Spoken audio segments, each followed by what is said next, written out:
just the sum of every high and every low.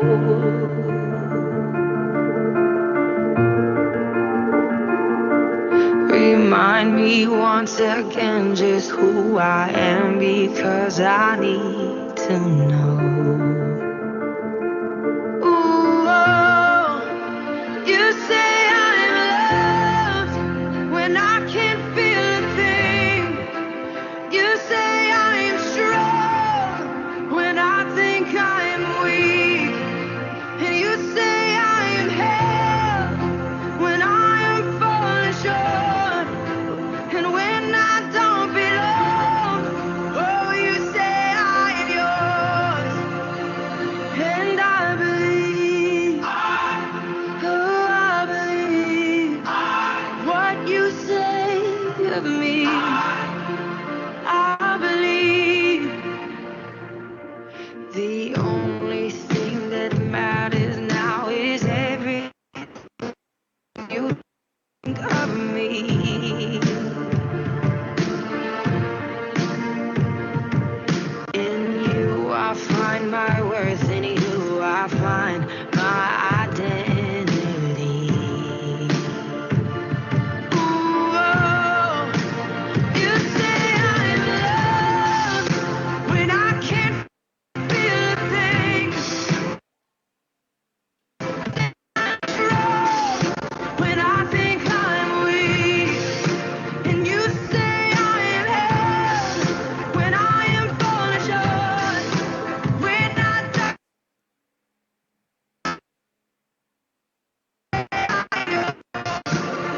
and I believe, oh, I believe what you say of me.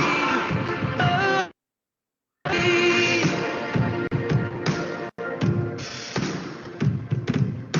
Taking all I have and now I'm laying it at your feet.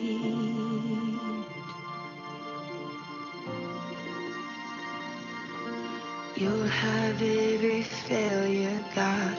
You'll have every victory. Ooh, oh, you say I'm loved when I can't feel a thing. You say I am strong when I think I am weak. You say I am held when I am falling short. When I don't belong, oh, you say I'm yours. And I believe, oh, I believe what you say of me. I believe, oh, I believe, yes, I believe what you say of me. I believe.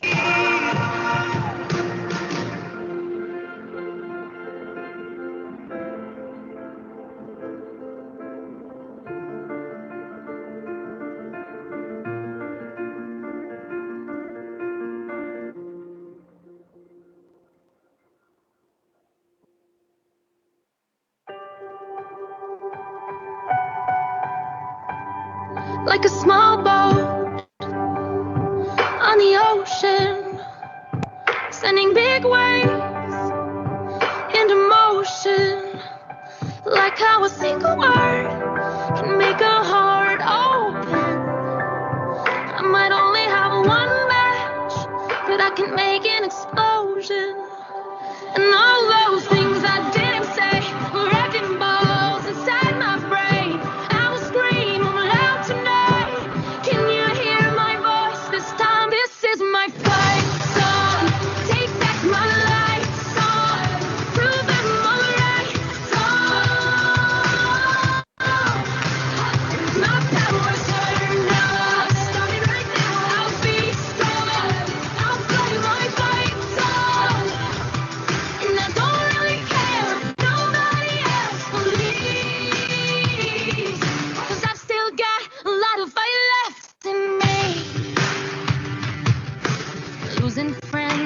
I'm chasing sleep. Everybody's worried about me. In too deep. Say I'm in too deep. It's been 2 years, I miss my home. There's a fire burning in my bones. Still believe, yeah, I still believe. And all those things I didn't say, wrecking balls inside my brain. I will scream them loud tonight. Can you hear my voice? This time, this is my fight song. Take back my life song. Prove I'm alright song. My power's turned up. Starting right now, I'll be strong. I'll fight my fight song. And I don't really care if nobody else believes. 'Cause I still got a lot of fight left in me. A lot of fight left in me.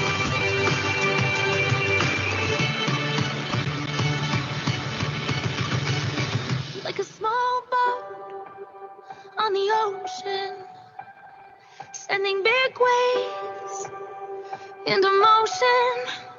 Like how a single word can make a heart open. I might only have one match, but I can make an explosion. This is my fight song. Take back my life song. Prove I'm alright song. My power's turned up. Starting right now, I'll be strong. I'll fight my fight song. And I don't really care if nobody else believes. 'Cause I still got a lot of fight left in me. No, I've still got a lot of fight left in me.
Before we formally start this webinar, I would like to remind everyone that this is a webinar that will be recorded for our audiences who wants to watch and enjoy this webinar later on. Good afternoon, everyone. Mainit na tanghali sa inyong lahat. By the way, this is Francesca Besiyute, your host for today's webinar.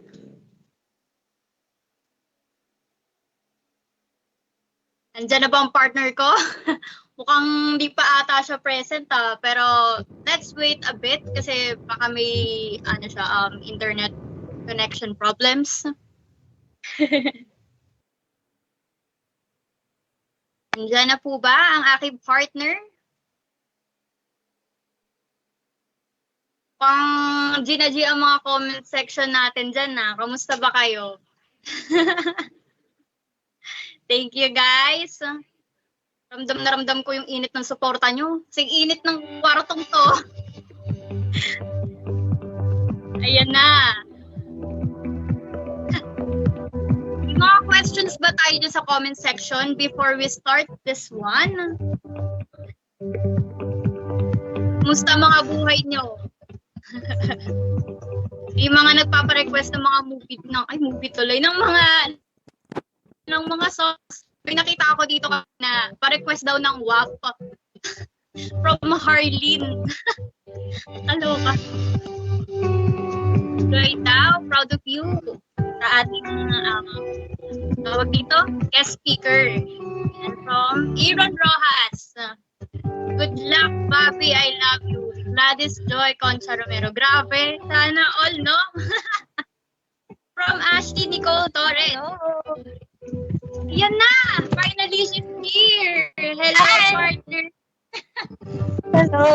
Hello sa mga viewers natin dyan. Again, I would like to repeat and formally start this one. Good afternoon, everyone! Mainit na tanghali sa inyong lahat. By the way, this is Francesca. May see you, your host again. And this is Gladys Joy Romero, also your host. Yes, Cheska, mainit talaga tapos sabayan pa ng init na pinaparamdam sa atin ng bawat lyrics ng song playlist natin. Para tayong sinasampal, no?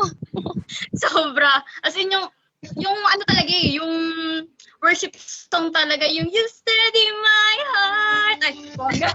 So anyway, speaking of that, I agree. At saktong-sakto kasi, finally, we're here to the last webinar of Block 4. Oh, so, shoutout naman sa mga Block 4 dyan. Mag-ingay naman kayo sa comment section uli. Hello, guys! Anyway, let's have some chill and refresh our minds together with our program, Potox, Power Over Toxicity. And in partnership with groups Oasis PH, Naked, E-Lection, Youth for Youths, and sponsored by yours truly, it's up to you. Now, let's get it on to opening remarks of Miss Cassandra Valiente.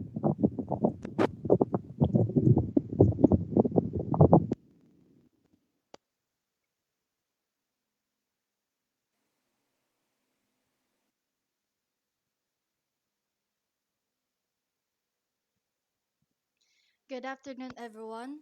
Thank you for joining us here in our webinar. And for today, we are going to discuss about toxic positivity. Now, mental illness in the Philippines, according to the study of Martinez, Co, Lau et al. 2020, that this is the third most common disability in our country. Around 6 million Filipinos are estimated to live with depression or anxiety, making our country the third highest rate of mental health problems in the Western Pacific region. Despite these figures, our government spends on mental health at 0.22% of total health expenditures, with a lack of health professionals working in the mental health sector. Can you even believe this? Mental health is indeed a taboo in our country, for it is not a top priority of the people and the government itself. Our webinar is entitled Power Over Toxicity, Power Talks Against Toxic Positivity. To start, let's give you an idea about the meaning of toxic positivity. This is the belief that no matter how difficult our situation is, we must stay in a positive mindset. Now, the goal of our webinar is to enlighten and expand your knowledge about toxic positivity and how it can affect our mental health. Our speakers for today prepared different topics for you to learn and to grasp new concepts and apply them to your everyday life. Let's begin.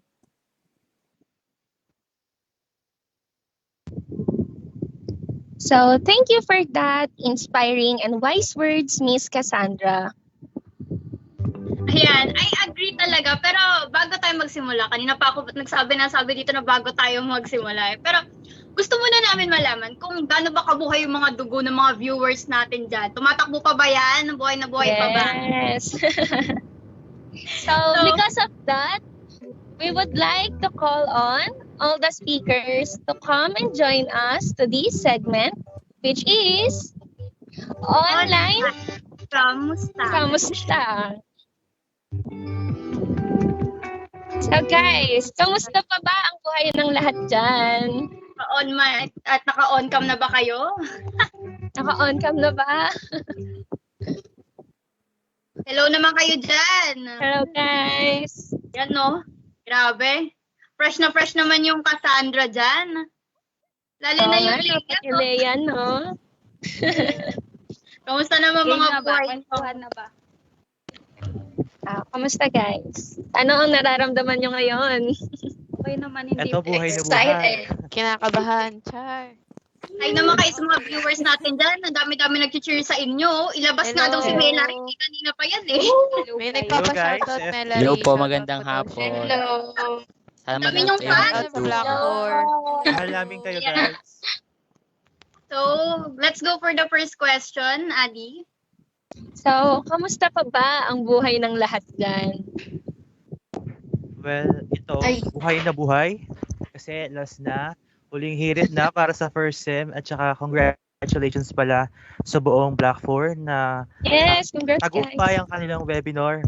Kaya, Oh, yeah. go guys! Next sem naman. Yung iba, meron pa ba kayo may share dyan? Kamusta ba mga buhay nyo? Ito, Pagod. Patin. Pagod. Kahit Iba pala mahirap. yung college na. Huwag mag-expect ng mataas na grades.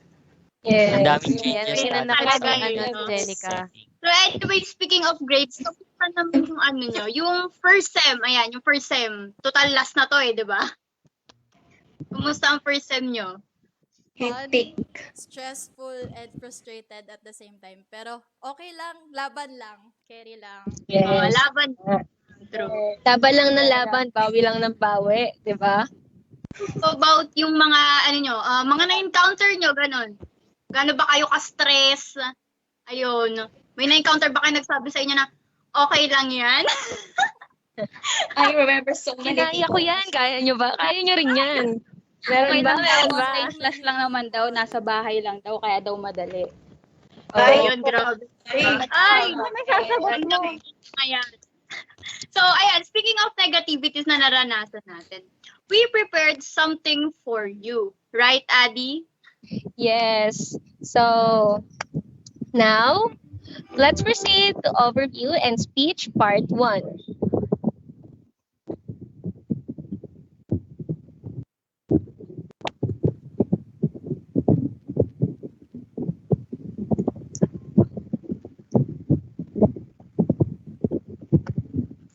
So let's welcome Mr. John Reyes Limbo for his topic, A Piece of the Evolving Toxic Positivity.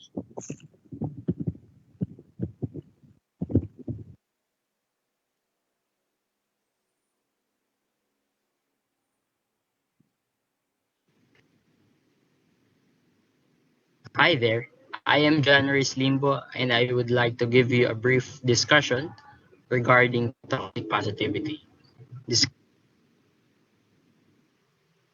Toxic positivity, a term used to describe the approach of people who say that we should not think about stress, frustration, fear, sadness, discomfort, and other forms of emotions that makes it more perplexed.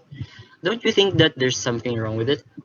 The way those people give toxic comments or advice to what we should more focus on, which doesn't totally make sense.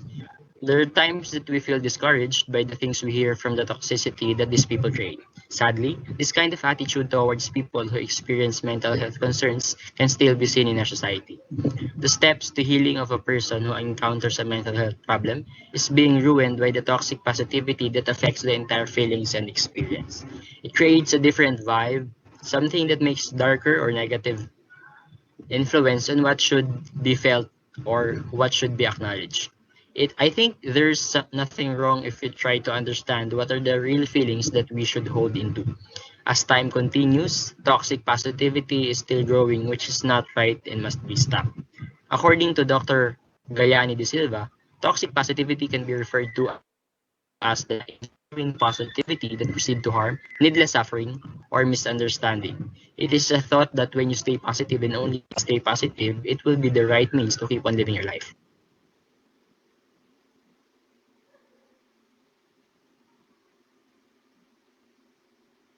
It means that you only track positive features and neglecting.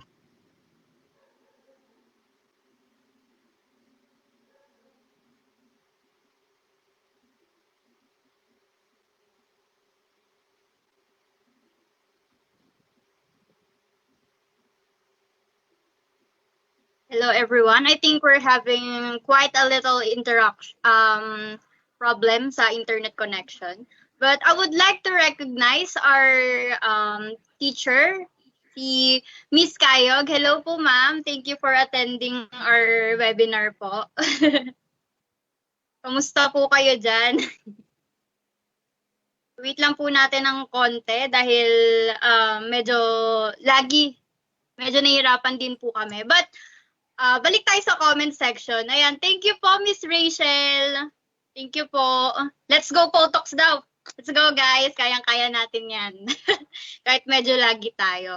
Shout out daw kanina kay Melary. Si Melary talaga eh. Feeling ko talaga to eh. Drop the skincare daw, Queen Melary. Kaloka. Miss Melary, present. Hello, Can you open guys. your camera? Kanina ka pa nila ginaganon eh. Labas Oo ka nga, naman pakita daw. ka nga. Ayan, drop the Oh. skincare daw, sabi nila.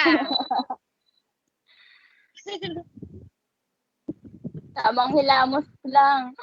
Can you answer Ito them lang para po naman yun. matahimik sila? Hilamos lang, yun lang. Tapos, stay Hilamos. hydrated. Oo. Stay hydrated para fresh, bongga, ganun. Ayan na mga fans ni Melary. Mukhang So, okay na. Ayan. So, let's go back to the main content of this webinar. Thank you so Let's much. proceed. Thank you, Hi there. guys. Is Limbo, and I would like to give you a brief discussion regarding toxic positivity. Toxic positivity, a term used to describe the approach of people who say that we should not think about stress, frustration, fear, sadness, discomfort, and other forms of emotions that makes it more perplexed. Don't you think that there's something wrong with it? The way those people give toxic comments or advice to what we should more focus on, which doesn't totally make sense. There are times that we feel discouraged by the things we hear from the toxicity that these people create. Sadly, this kind of attitude towards people who experience mental health concerns can still be seen in our society. The steps to healing of a person who encounters a mental health problem is being ruined by the toxic positivity that affects the entire feelings and experience. It creates a different vibe, something that makes darker or negative influence on what should be felt or what should be acknowledged. I think there's nothing wrong if we try to understand what are the real feelings that we should hold in. As time continues, toxic positivity is still growing, which is not right and must be stopped. According to Dr. Gayani de Silva, toxic positivity can be referred to as the ingenuine positivity that proceeds to harm, needless suffering, or misunderstanding. It is a thought that when you stay positive and only stay positive, it will be the right means to keep on living your life. It means that you only track positive features and neglecting any part that may trigger negative emotions. When you refuse to admit unlikable emotions, you create a huge problem. Evading pessimistic emotions fortifies this idea. Because you distract yourself to feel them, you tell yourself that you don't need to pay attention to them. While you are trapped in this cycle, these emotions become bigger and more significant as they remain unprocessed. Emotions give you a snapshot of what is going on at a given moment, but they don't tell you exactly what to do or how to react. The time when a person identifies the emotion, the decision will be there, whether to avoid the problem or face the fear. There are examples of toxic positivity that are rampant in our society nowadays, and the following are included. First, hiding how you really feel something. The true feelings that you should know, accept, and embrace tends to be highly and unfortunately rejected through the way you deal with it. It's not really helpful due to your uncomfortableness with it, and in the first place, you are not addressing it. Second, trying to dismiss or ignore emotions when they come up so you can just get on with it. When a negative emotion begins to conquer or invade yourself, you make a blind move or create an escape in order to put away what you really feel when they are present already.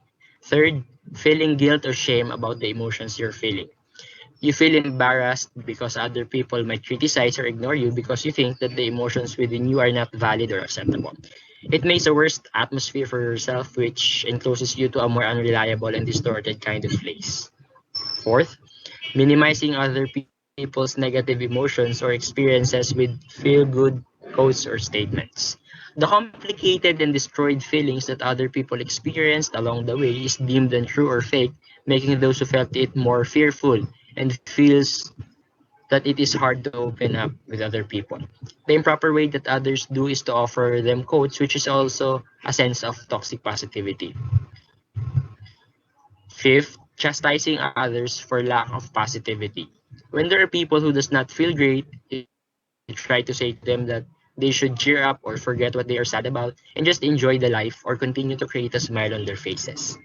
This is something that is unfortunate and sad for the ones who feel stressed or depressed. Another type of toxic positivity that does not give a full meaning to what acknowledgement is all about.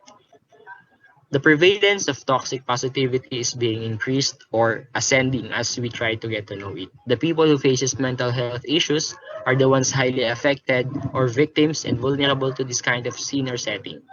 The people who spreads toxic positivity are the ones who does not contribute to the needed health and betterment of engaging with the mental health issues and people experiencing it. The continuity and growth of toxic positivity will never be good, especially if there will be more victims of these inappropriate and unacceptable ways of dealing with these situations. There will be no good for people who will be involved with this. The purpose of being aware and spreading the toxic positivity being not suitable is to help those who face ignorance from other people because of what they feel. The sensitivity lies within ourselves in order for us to create a safer space for the people having mental and emotional breakdowns. If we will start to make feel others better by learning the status of their emotions, maybe we can help them feel at ease that they will not be afraid to show to us their real self, and it should be done in a step-by-step process. Thank you for listening.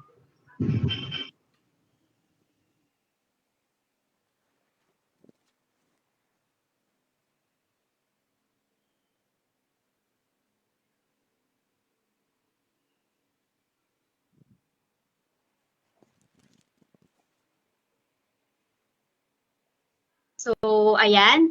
We learned a lot from Mr. John Royce Limbo about the toxic positivity. So, anyone in the comment section kung ano ang toxic positivity para sa inyong lahat? Anyone? Yes, comment nyo naman dyan and give your own insights about toxic positivity. And yes, we'll read it later after netong ipapakita naman namin sa inyo ngayon. Yes.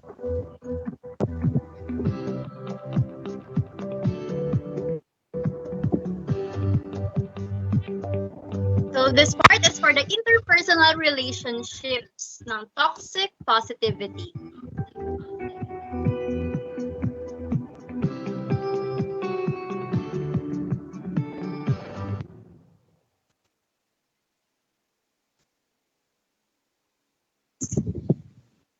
Now let's welcome Miss Jessica Rose Tumalip for her topic, Invalidation Revealed.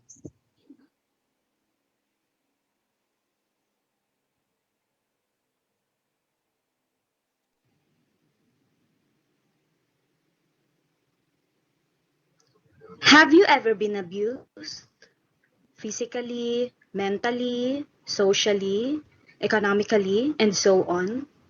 Have you felt like a puppet? How lately have you felt pain? We, as human beings, normally experience problems as we age, and it is also part of our lives as we cannot live a perfect life no matter how much we want it. Have you been in love? Have you been in a relationship? Of course, some will answer yes and some will answer no. Wonder how some relationships eventually turn sour no matter how it started? Have been or have not been, let me share to you the knowledges I have gained that you may apply at everyone that may lead you to become a better and understanding person, more so in building relationships. Invalidation sounds negative, right? Well, you are right. In a toxic world where any kind of abuse is rampant, emotional abuse is prevalent, especially now in the time of pandemic. According to Dr. Jamie Long, a psychologist, invalidation in a sense is the process of not taking seriously someone's emotional state of being. It includes rejecting or denying the importance of someone's experiences, feelings, thoughts, wisdom, and even their existence. It is all about upbringing negative thoughts in someone, and it is one of the phases of the emotional abuse and can make someone lose their minds. Confirmed invalidated people will do actions like leaving a conversation, feeling confused, and questioning themselves. As you can see in the image, here are the highlights of the dark sides of invalidation. Next slide, please. According to Dr. David Allen, a psychologist, invalidating a person doesn't literally mean a total disagreement of what someone says, but rather a process in which when a person communicates to others, the opinions and emotions of the target are unacceptable, invalid, irrational, selfish, stupid, wrong, and most likely insane. Invalidators want their victims to feel what they feel and do, and they do not want to feel their own thoughts and doings of their own victims. Dysfunctional, toxic, and abusive people are champion invalidators. Next slide, please. Some people may invalidate someone unintentionally, but others did it intentionally. Unintentionally is by being not aware that they are toxic to their recipient, while intentionally includes manipulation, control, and psychological injury. Possible explanations are by not putting empathy and compassion, by not being understanding, not giving importance, and not knowing how to do the right thing to express it. Well-intentioned invalidators hindrances the goal to help someone feel better. Next slide, please. If you do not want to be an invalidator, here are invalidating statements or what not to say to someone. Next slide, please. A friendly reminder. Validation says, I hear you, I see you, I get it, I care about your feelings. Its importance cannot be overstated. Thank you so much for listening and watching.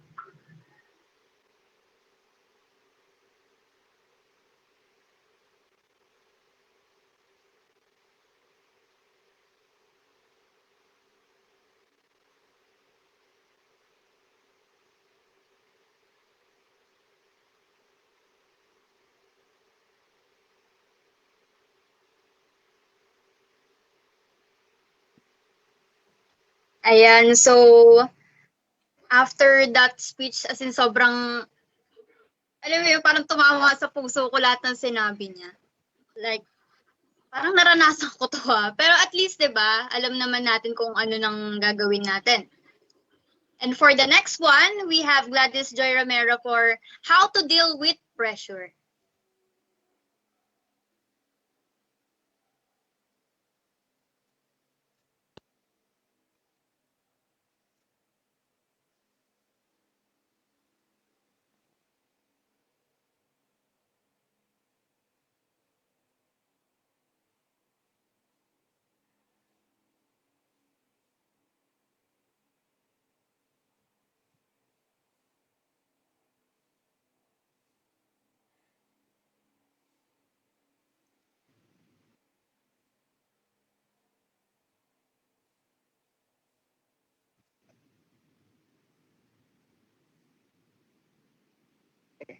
But how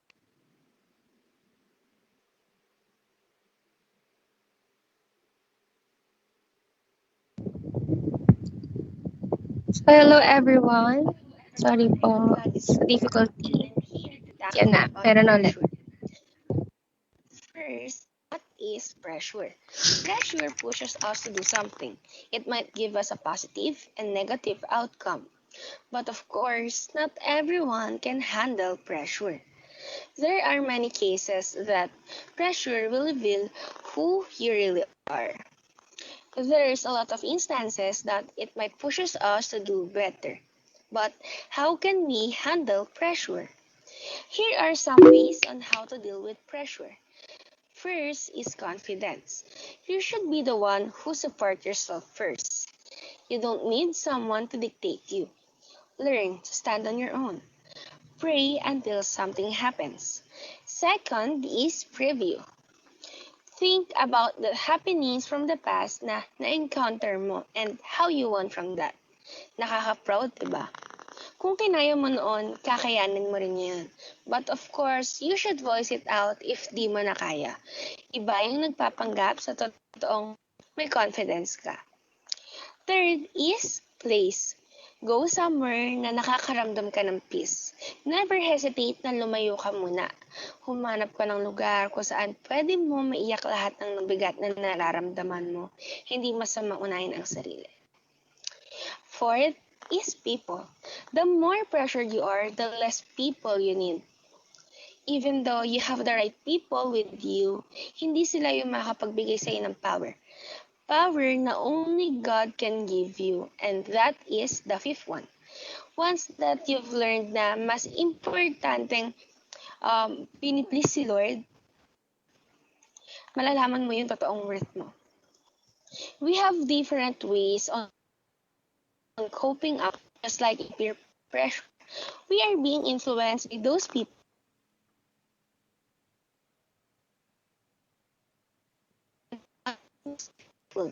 Think first before doing something what others are telling you, because not everything is good for you. Think if it might give a positive outcome before doing it. Ang hirap nga naman tumanggi kapag nakikita mo lahat ng nasa paligid mo, pare-pareho ng ginagawa. Pero you should think kung makakabuti ba yun sa'yo. Minsan, napipressure tayo dahil sa akala nila manhid tayo sa actions nila. Yung inaakala mong kakampi mo sa lahat ng oras ay siya pang una sa listahan ng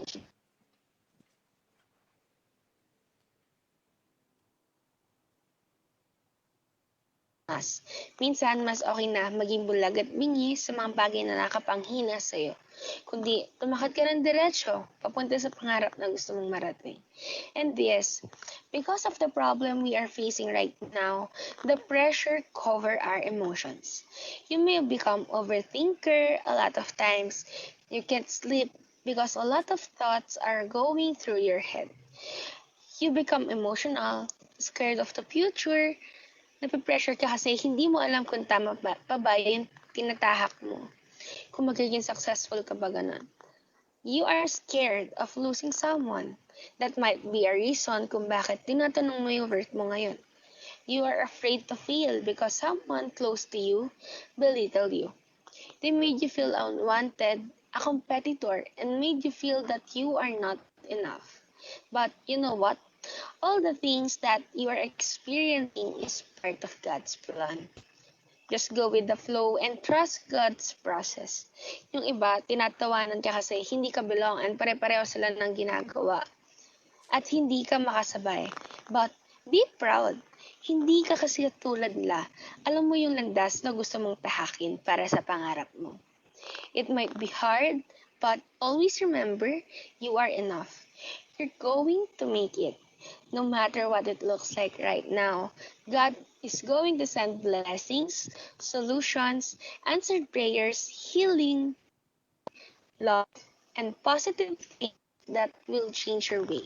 Hold on, be strong, and don't give up. You are next in line for God's miracle. Believe.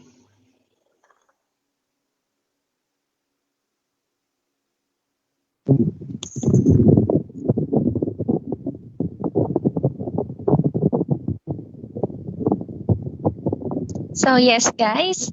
Now let's proceed to Miss Francesca Mayute, which is Generation Check.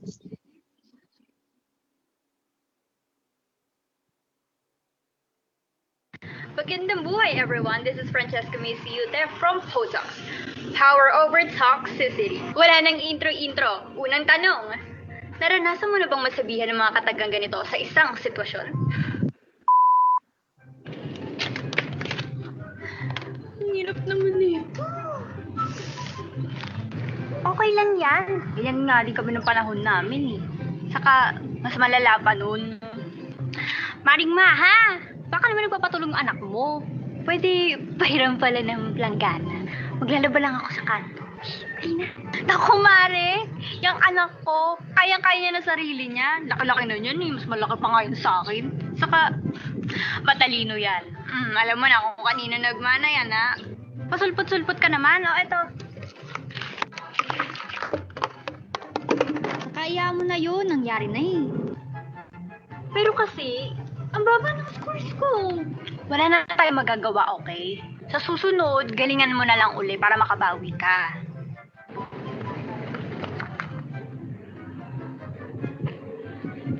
Mare! Halika! Parang may libag ata yung planggana nyo. Aray ko naman. Ano ba naman? Parang hindi ka dumaan sa pagkabata mo. Kahit sabihin mong okay lang eh. Hindi talaga okay. Ha? Ipasalamat nga siya, may nag-motivate pa sa kanya. Saka, binibigay ko naman lahat ng kailangan niya. Ha?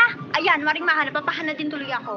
Maring Maha, alam mo, hindi niya kailangan na sa dumakmak na okay lang yan. Kasi ang kailangan ni Iska, yung totoong makikinig sa kanya at saka makikinig at tatanggap sa nararamdaman niya. Ha? Hindi pa sapat yung mga sinasabi ko? Eh, nakikinig naman ako ah. Diyos ko naman, Mare, pwede ba kong ipupo ko to sa'yo? Hindi, joke lang. Pero lang ako. Saglit lang. Susunod kasi, imbis na sabihin mong okay lang yan, makinig ka na lang muna sa kanya. O siya, alis na. Alis na ako ah. Salamat ang gana mo. Maraming sa atin na nakakaranas ng ganitong klase pag-uusap, lalo na sa loob ng tahanan. Dahilan bakit mas lalo nagkakalayo-layo ang loob ng isa't isa ay dahil mauna pa ang salita kaysa sa pakikinig. Isang paalala sa lahat na nakikinig kahit ano pa mang henerasyon ka isinilang. Mula sa Potox, sa usaping Generation Gap. Ang Generation Gap ay paraan kung paano namuhay, mag-isip at umira ng damdamin ng dalawang tao sa magkaibang panahon. Hindi ko nilalahat pero mahirap magdada sa taong salungat sa pananaw mo, kahit kahenerasyon mo pa. Kaya, maiging pakinggan at kailangan ng opinyon ng isa't isa. Simulan mo sa sarili mo. Kung hindi man siya nakikinig, di don't, sabi nga ni BMB. Basta ang mahalaga, na ipahayag mo ang sarili mo 1 o 2 beses. Ayos na yun. Maaring wala lang sa inyo, pero sa kanya, masakit pala. Iba kasi tayo ng level of sensitivity. Check yourself and maintain a good relationship despite of diversity. Huwag itago ang toxicity sa likod ng positivity. Muli, ako si Francesca Mayute, advocate of Potox. Power over toxicity / generation gap.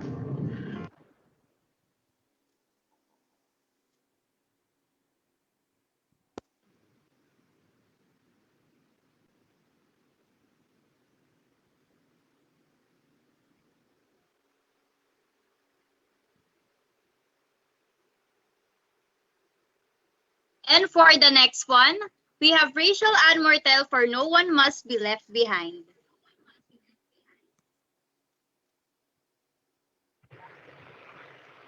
Gandang araw, ako si Rachel Anpantoja Mortel mula sa Potox, Power Over Toxicity. At ang paksang tatalakay ko sa inyo o ibabahagi ko sa inyo ay pinamagatang No One Must Be Left Behind. Bago ako magsimula, gusto ko sabihin sa inyo na ako ay hindi eksperto at magbabahagi lamang ng aking kaunting kaalaman patungkol sa paksang ito. An island ay piglandog na nangangahulugan ang bawat isa sa mundo ay nararapat na magkaroon ng makakasama sa buhay. Hindi ba't mas masaya kung nabibilang ka sa grupo ng mga taong may pagkakapareho sa iyong ugali at interes sa buhay? Kaya kung ikaw ay nag-iisa, huwag kang mag-alala dahil ikaw ay mayroon kakasama. Bakit nga ba ito ay mahalaga? Halinalang natin ang mahalagang may dudulot nito. Makakaramdam ka ng panatagan sa iyong kalooban sapagkat na ibabahagi mo iyong mga problema at saloobin na nakakatulong upang mawala ang tinik na iyong nararamdaman. At maaari rin tayong makaiwas sa karamdaman tulad ng depresyon at stress. Pangalawa, sa pamamagitan ng pakikibahagi o pagiging kabilang sa isang grupo o pangkat ay mas naiintindihan natin ang bawat emosyon na ating nararamdaman, katulad na lamang ng kalungkutan at mga negatibong pangyayari sa ating buhay. Ay pawang normal lamang sapagkat dito ay mas nakikita natin na hindi lamang tayo ang nakakaranas ng mga ganitong pangyayari sa ating buhay. Pangatlo, nagkakaroon tayo ng kumpiyansa sa ating sarili at nakapagbibigay tayo ng mga payo sa mga kaibigan at mga kapamilya natin na may dinaranas na problema na kung saan ay naiiwasan natin ang tinatawag na toxic positivity. Kung saan ay puro positibong emosyon lamang ang nararanasan. Sa kabilang banda, may pagkakataon na kapag nagbabahagi ng problema sa iba ang mga payong natatanggap natin ay taliwas sa ating inaasahan. Narinig mo na ba ang pahayag na alam yan, makakamubuan ka rin. Ako nga. At ganun talaga. Marahil hindi ka natuwa sa iyong mga narinig. O marahil, oo. Yan ang mga tinatawag natin na toxic positivity. Sa buhay ng tao, kailangan marasan din natin ang positibo at negatibong mga sitwasyon o pangyayari dahil ito ang magpapatatag sa atin bilang isang individual. Sa kabuuan, kung ikaw ay nakakaranas ng pag-iisa o kung ikaw ay may kakilala na nakakaranas ng ganitong sitwasyon, huwag kang patakot na makiisa at magbahagi sa iba. Tatagan mo lamang ang iyong kalooban na harapin ang mga pagsubok sa buhay at balanseng pamaraan, negatibo man o positibo man ang dahilan at kalabasang resulta. Ang mahalaga, tanggapin mo ito ng may pagpapahalaga. Talakay ng usaping kalusugan ng iyong pag-iisip ay kailan may dapat bukas para sa diskusyon ng lahat, lalo na ang mundo'y mabilis magbago. Tila ba may mga pagkakataon na nahihirapan tayo sabayan ang takbo nito.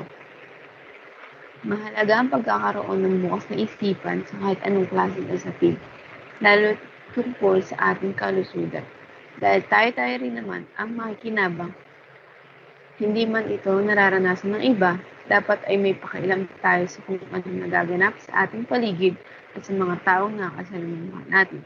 Dahil tayo pare-parehong miyembro ng lipunan ito. Ang responsibilidad at tungkulin natin bilang mamamayan ay hindi lang para sa atin, kundi para sa ating kapwa-tao. Kagaya ng naunang diskusyon, ay dapat magkaroon tayo ng sensitivity at pag-unawa sa karanasan ng bawat isa. Dahil tayo may kanya-kanya ring pinagdaraanan. Ito ay isang hakbang na tiyak na magdadala sa atin sa isang mapayapa at masaganang bansa na puno ng pagmamahalan, nagkakaisa, nagkakaintindihan at nagtutulungang mamamayan. Lamang po ang aking mga ibabahagi. At sana mayroon po kayong at marami po kayong natutunan. Maraming salamat po.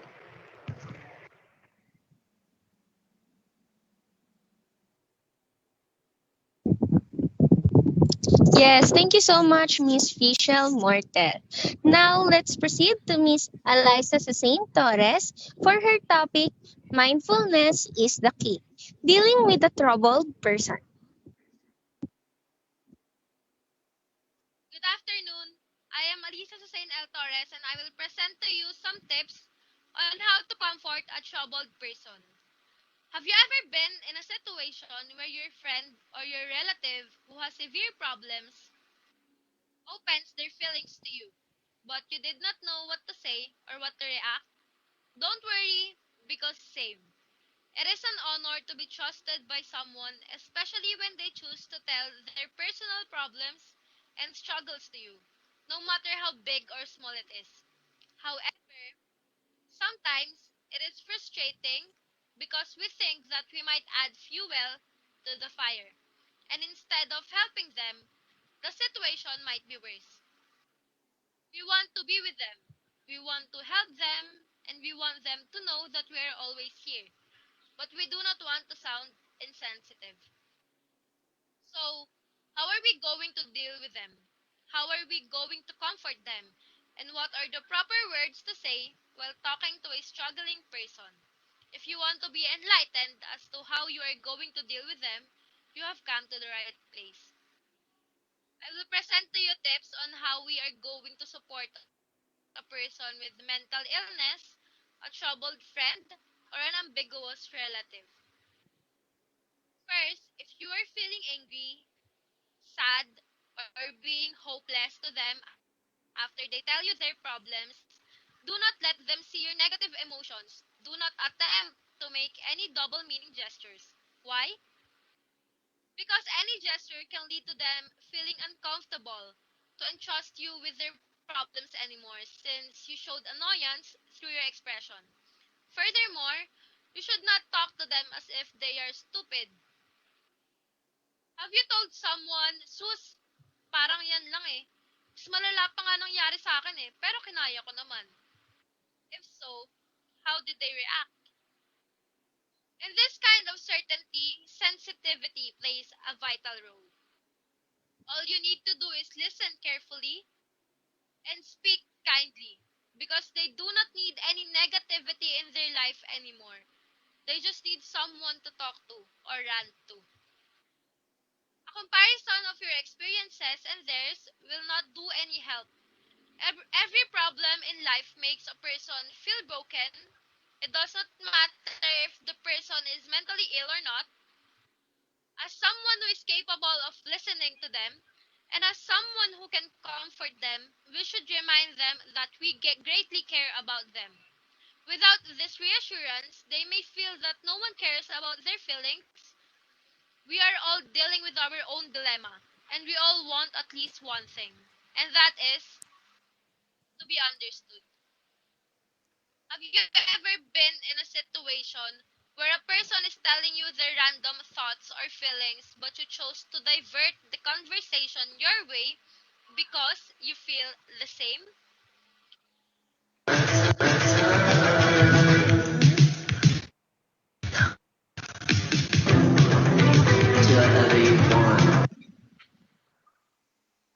The video shows how the spotlight of the conversation should be about your friend who obviously needs help.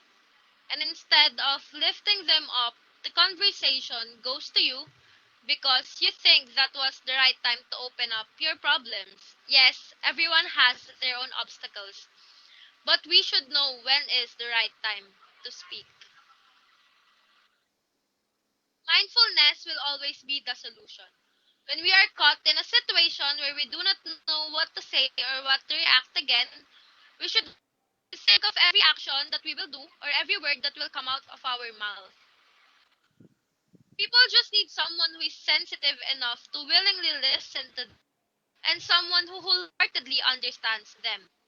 And if you can, be that someone. They only need you. Thank you.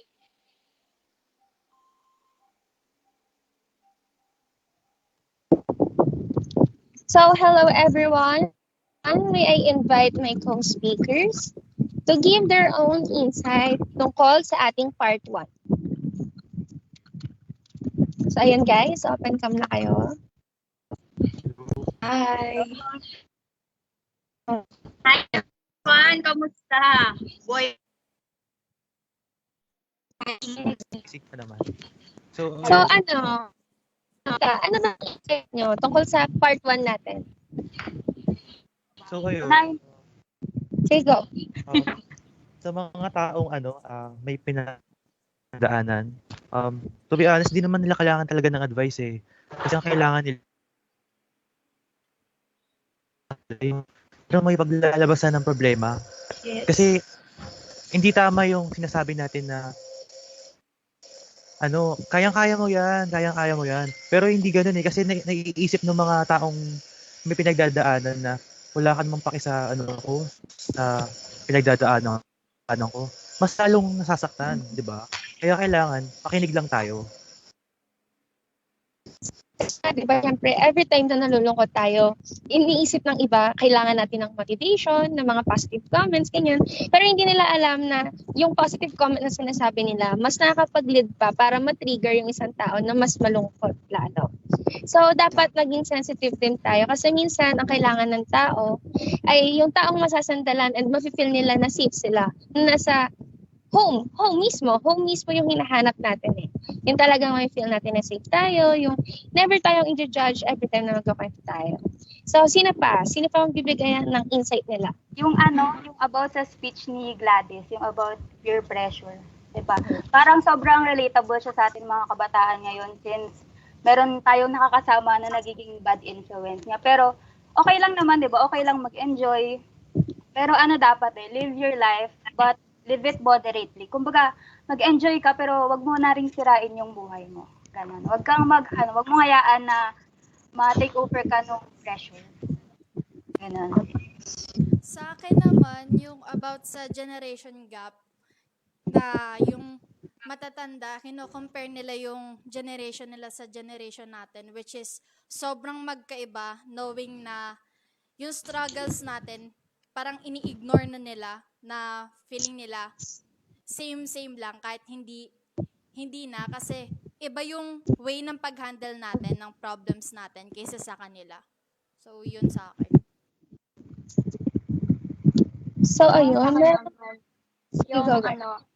Yung kay Cheska din, kasi kadalasan ngayon sa generation natin ngayon, hindi na tayo naiintindihan ng mga naunang generation sa atin. Tapos, yun yung nagiging dahilan kung bakit nagiging toxic yung mga taong nasa paligid natin. So, mahalaga yun na magkaroon tayo ng pagkakaintindihan sa bawat generation na iba yung pamumuhay noon sa pamumuhay natin ngayon. Yun yung tumatak sa akin. Tama. So, ngayon, meron nag-comment sa live natin. Siya si Mr. Hans Dominic Serna. Sabi niya, Sesh, I feel pressure every time. So, nako po. Every time na nakakaramdam po kayo ng pressure, always remember to rest. Huwag niyo rin sasagabin yung sarili niyo and learn na mag-rest muna kayo. Minsan, mas kailangan din natin huminga-hinga muna para mas mapagaan yung nararamdaman natin. Tingin mo, Cheska. Yes, partner. May dadagdag ka. Kasi,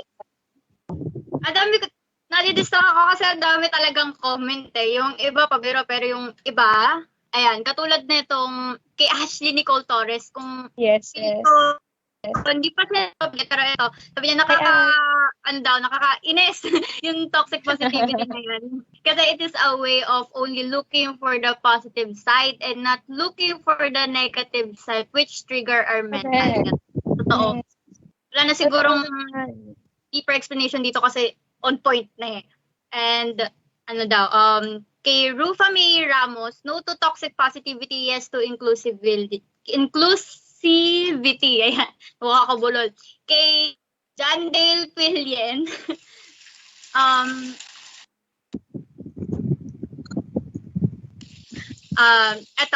naku po, ay, wait lang, teka nawala.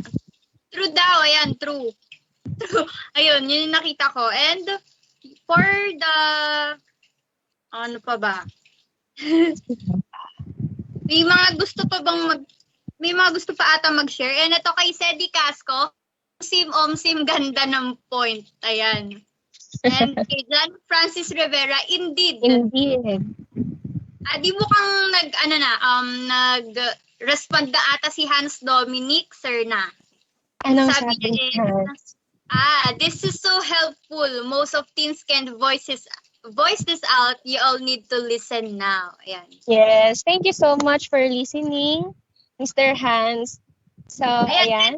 Singit pa pala itong mga mga gusto magpa-shoutout. Kanina pa tong mga to ng Google na Ayan. Shoutout daw kay Lawrence Cabiles, yung mama niya at papa niya rin daw, pati yung tito at tita niya. Lahat na atay nakot na ito. Yung si Sebastian from Laguna. Yes, umabot tayo ng Laguna. Mga light na nararating natin, Laguna na. Wow. Kay Marie Joy Mendez plus yung nanay at tatay niya nga daw. Yes, and kay Luis Sayo, hello ka-vlog. And Rona Janelle Tolosa, hello sa inyo guys. And of course, Ashley Torres and Krista De Leosan, hello sa inyo. Thank you so much for watching. Yeah, so, habol daw si Sedi Casco, isa pa daw yan. Hello, Sedi. May insights pa bang gusto i-share?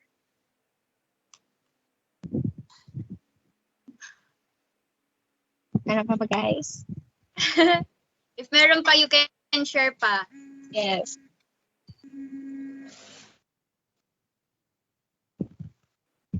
So, okay.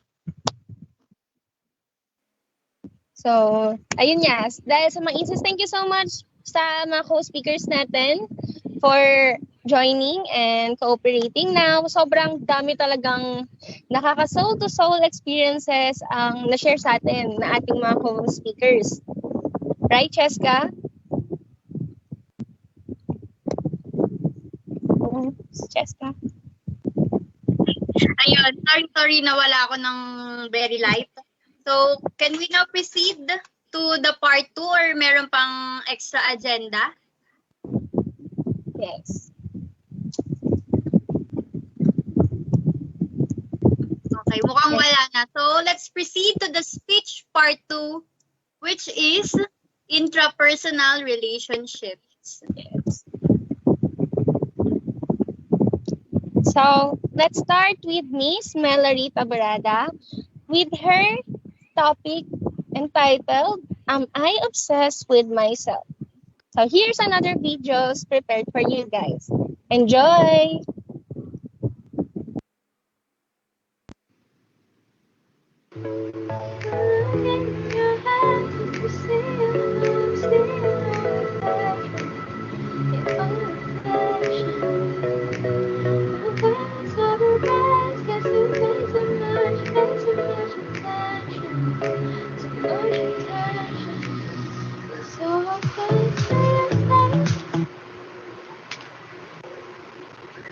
Have you been so focused on yourself? Are you paying too much attention of your own? Are you aware that it can lead you to be toxic? Are you aware that you can spread toxic because of your ego? We will answer these questions as we continue. Hello everyone, I'm Melary Taborada and I will tackle about how being so obsessed with yourself leads you to spread toxic positivity. But first, we will define egocentrism. Egocentrism. It refers to inability of someone to understand that others' perspective may be different from their own. It is a cognitive bias in that someone would assume that others share the same perspective as they do, unable to imagine that someone would have perception of their own. Dahil masyado tayong nakafocus sa sarili nating opinion, hindi natin kinikilala ang opinion ng iba. Egocentrism has its own cognitive biases that cause people to rely too heavily on their own point of view when they look at the events in their lives, or when they try to see things from others' point of view. As a result, this causes people to underestimate the difference of other people's point of view from their own point of view, or to ignore other person's point of view entirely. This shows how toxicity arises. Some notable egocentric biases are the following. First is the illusion of transparency. Causes a person to believe that his or her thoughts and emotions are more evident to others than actually the case. Dito, wala tayong pake. Basta ang alam natin, yung sarili lang natin opinion. Next is the spotlight.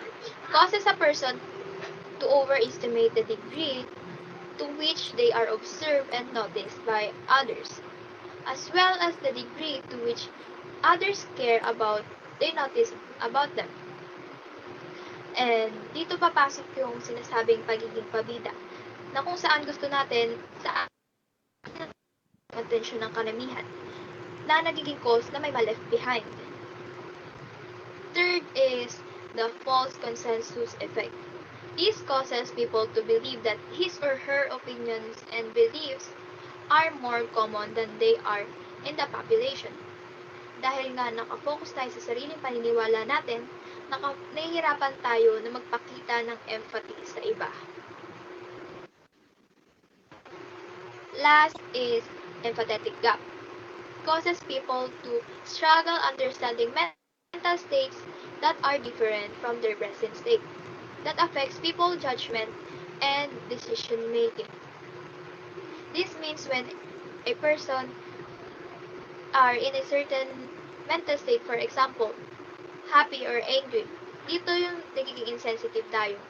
Yung gusto natin, yung kasama natin, masaya lang din tulad natin, tapos hindi na natin napapansin or hindi na natin kinikilala yung valid and authentic na nararamdaman ng kasama natin. Ang pagiging egocentric ay unintentional na pagiging toxic. Di natin napapansin na part ito ng toxicity dahil minsan gusto lamang natin na may ipasa ang positive thinking na meron tayo. Pero di natin namamalayan ang nag-benefit lamang dun ay ang sarili lamang natin. How can we deal with egocentrism? All of us can be a bit egocentric, but it is important to take care of yourselves if you happen to be around an egocentric person. It is keeping a thoughtful distance from their behavior can help you emotionally protect yourselves around them. Kung sakali naman na tayo ay maging egocentric, dapat na matutunan natin na ang bawat tao ay may kanya-kanyang kinakaharap na nagdidikta ng nararamdaman. Tandaan natin na ang lahat ng emotions ay valid at nangangailangan ng pag-intindi. Pero hindi lamang ito sa pansarili, kundi dapat sa pangkalahatan. That's all for my speech, Melary Taborada. Thank you for listening.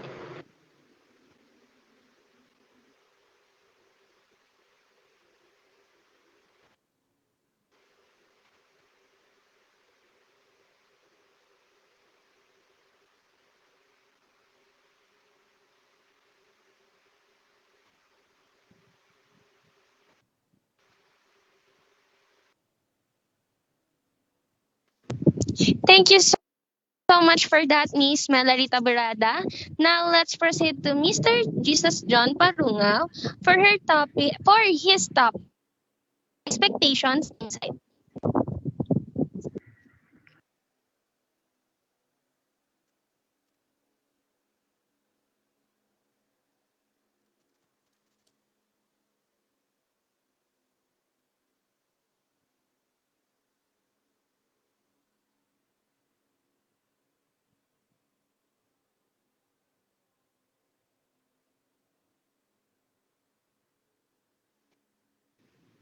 Here in our country.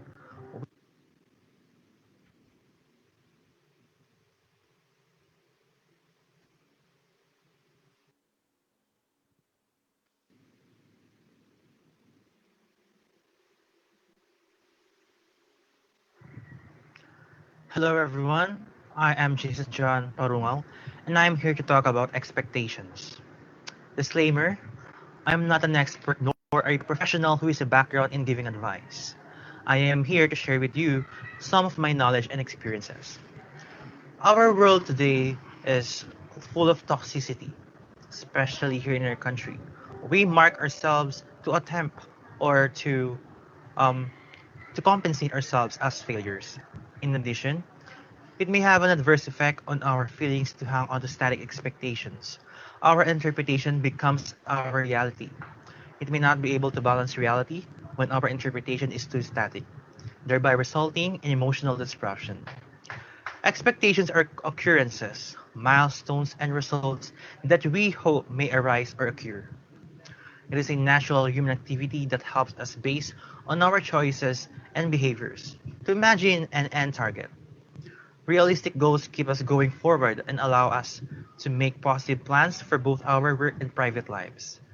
Unrealistic expectations, on the other hand, are seen as a gateway of dissatisfaction. But you know what? One of the scariest things is that you have a lot of expectations within yourself. Our aspirations were ambitious, and we now live in a world where it is more difficult to reach them. It would have been much easier to realistically split things down into the millennial generation. Because if any of them had to fulfill their standards, then it would be nice for them. But for the most part, we'd realize that we don't need any of our desires to be satisfied in order to be content. I'm sure you're worried about all the hopes you had that you didn't get to live up to. You may feel irritated and sad. The simplest and safest way to be happy is to strive for our ambitions, but never allow them to become a reality. It's a conundrum. It is existence duality. To keep us going, we need a vision and a hope, but we do not need to expect something from life at the same time. In that way, no matter what happens, we won't be upset. I know that it's sort of against the motivational quotations we hear, and it goes against the selfish perception that has been ingrained in our minds in particular. We are told never to be happy but with what we have and to aspire for more at all times. But what many feel dissatisfied with their lives is this selfish mentality. I'm not proposing that we can settle for mediocrity, but rather that we should aspire to be the best person we can be without expecting a perfect result. To do something because we like them more than because we expect much in return is like doing a good deed with a thank you expectation. You would be upset if the thank you does not appear. You still feel happy if you do so because of the appreciation. When trying to be happier is about being happy, not putting success on a goal. You find pleasure in your growth in your everyday life, in being thankful for the simple things, for putting food on your table, um, a roof above your head, and your good health, and loved ones with whom to share your life. We have so many aspirations about ourselves that we continuously convince ourselves, I can do that, you can do that. We always remind ourselves that we can do something and that you can absolutely do anything. Yet we must note that this is not always the case. Often our aspirations are too lofty and we end up disappointed in ourselves. When dealing um when done in full, they can be dangerous to one's mental health. Now, here are some tips in dealing with your expectations. First, give yourself a chance for more opportunities. Second, surround yourself with good people. And last, third, appreciate yourself in everything that you do and always remember it's all worth it. And don't harm yourself just because it did not meet your expectations. Lagi nating pakatandaan na hindi masamang mag-expect sa sarili, hindi masama na may hinangad ka na gusto mong makamit, ngunit lagi mong tandaan na sumabay tayo sa daloy ng kahihinatnan, alam natin gagawin ng lahat para makamit ang hangarin. Pero sa kabilang banda, hindi man tumama o matumbok sa iyong ekspektasyon, maging masaya ka pa rin sapagkat pinaghirapan at ginawa mo ang iyong makakaya. So expect nothing and you will never be disappointed. Thank you so much. So yes, thank you so much, Mrs. Jesus John Parunam. Totoo nga naman, too much expectation can lead to disappointment. So now, let's proceed to our next speaker, which is Miss Joanna Cassandra Valiente. Her topic is reciprocity is the key. Now that we've defined the 5 W's in 1H of toxic positivity, let's now focus on our interpersonal relationship, which involves our thoughts, assessments, contemplations, and feeling that may associate with our inner communication. Now, it is a broad topic, but for today, I've only focused on one, which is what I call the give and take solution. Just a disclaimer, I am not a professional about this topic, but I will try my best to explain it to you. The give and take is usually applicable to only romantic relationships, as we all know. But we haven't realized that this is also applicable outside of the romantic concept, especially to persons dealing with problems or is undergoing a time. It is a mechanism inherent to all personal relationships. We cannot expect to receive something if we do not offer on our own turn. Once the balance between give and take is broken, a lot of difficulties may arise, and the other party may feel that they are not getting too much from the relationship. The real problem is, in fact, not giving enough. We reap what we sow. We should always remember that. Let me ask you this question. Are you the person who did nothing but to give, or are you the person who only received selfishly? Think about this as I go through the presentation.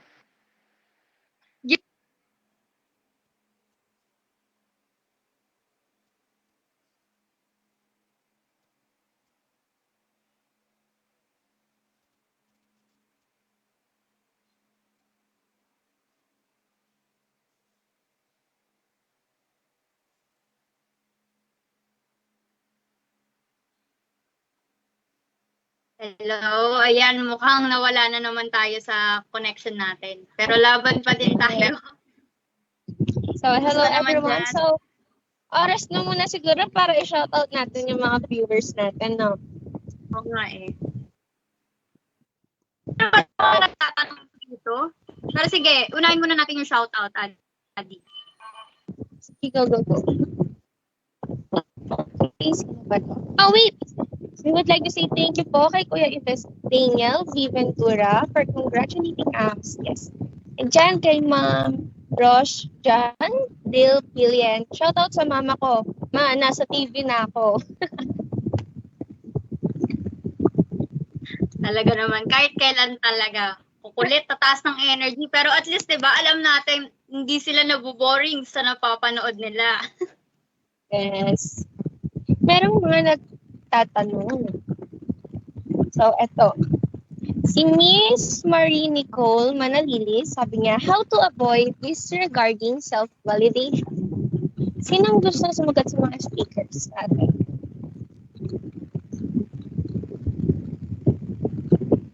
Baka meron tayong mga speaker dyan na willing or baka topic nyo to. Yes, guys. Meron ba?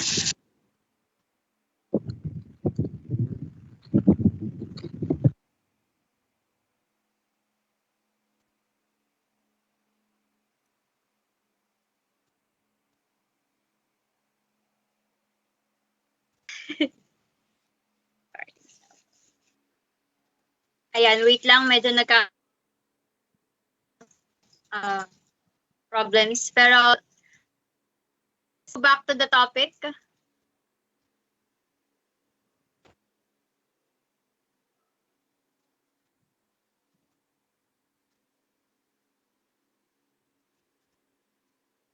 Or are you, let me ask, remember that. Let me ask you this question. Are you the one who did nothing but to give? Or are you through the presentation? Give and take in the sense of toxic other person's feelings, thoughts, and emotions as well. We shouldn't only focus on ourselves and be the spotlight of every situation. We should not practice giving and sharing problems to the other person non-stop for us to lessen the weight that we feel. To be honest, there's nothing really wrong with it. But we tend to forget that the other person might be dealing with something too. What do I mean by this? Nakakalimutan natin na tao din sila at nakakaramdam. Yes, they only listen to our rants and stories, pero nagagawa rin ba natin silang tanungin? Madalas na nagiging problema natin, We tend to always open up with people to the point na nakasanayan na natin at nakakalimutan na natin sila tanungin kung okay lang ba sila, kung wala ba silang problema. Minsan, nagiging thankful pa tayo kasi magagaling sila na listener. Pero minsan, naisip ba natin yung thought na a listener needs a listener too? Let me share this experience of mine. I have this friend who is indeed a good listener. In fact, he's taking psychology as his major. Lahat ng friends ko and ako, syempre, lumalapit sa kanya every time na nagkakaroon kami ng problema. Why? Kasi sa tuwing nakakausap namin siya, he only listens and speaks his mind kapag tapos na kami magkwento. One time, I asked him this, hindi ka ba napapagod makinig sa mga kwento namin? And he answered me with this, I'm seeking someone to hold up and listen to me. I just wanna feel na may masabihan ng problema and to share my achievements. Mahirap kasi na laging ikaw na lang ang nakikinig sa ibang tao. From what he said, that's when I realized that every relationships should practice and consider give and take. Baka kasi nakakalimutan natin na all emotions are valid, pero baka para sa sarili lang natin. Hindi natin iniisip yung emotion ng other person and we are excluding them. How do we even make sure that we are not doing this? Here are the 5 ways that I think may help us practice give and take better. Number 1, conversation. People talk every single time of the day, but the common mistake is people like to talk only about themselves. We should give the other person a chance to speak and a chance to share their experiences. We should learn to listen, stop interrupting, and stop focusing about yourself. Number 2, mutual help. This is a time for you to take a pause and ask the other person if he or she is okay or if she is in need of help. Number 3, giving compliments. Help each other out. Learn to observe the personal growth and observe each other's achievements. Number 4, accepting flaws. Nobody is perfect. We all have our own flaws. And this is a time for you to both work together to become a better person. Number 5, giving space. Learning to respect the other person's time, especially if they are not up for a rant or they might be dealing with something. And we should not force our way in because giving this space helps them to think and adjust to their problems. If we follow these 5 rules, we can ensure that we are practicing give and take the right way. Now, as I end this presentation, I want to ask you again, are you the giver or are you the selfish receiver? If you are one of these people, please, it's time to stop.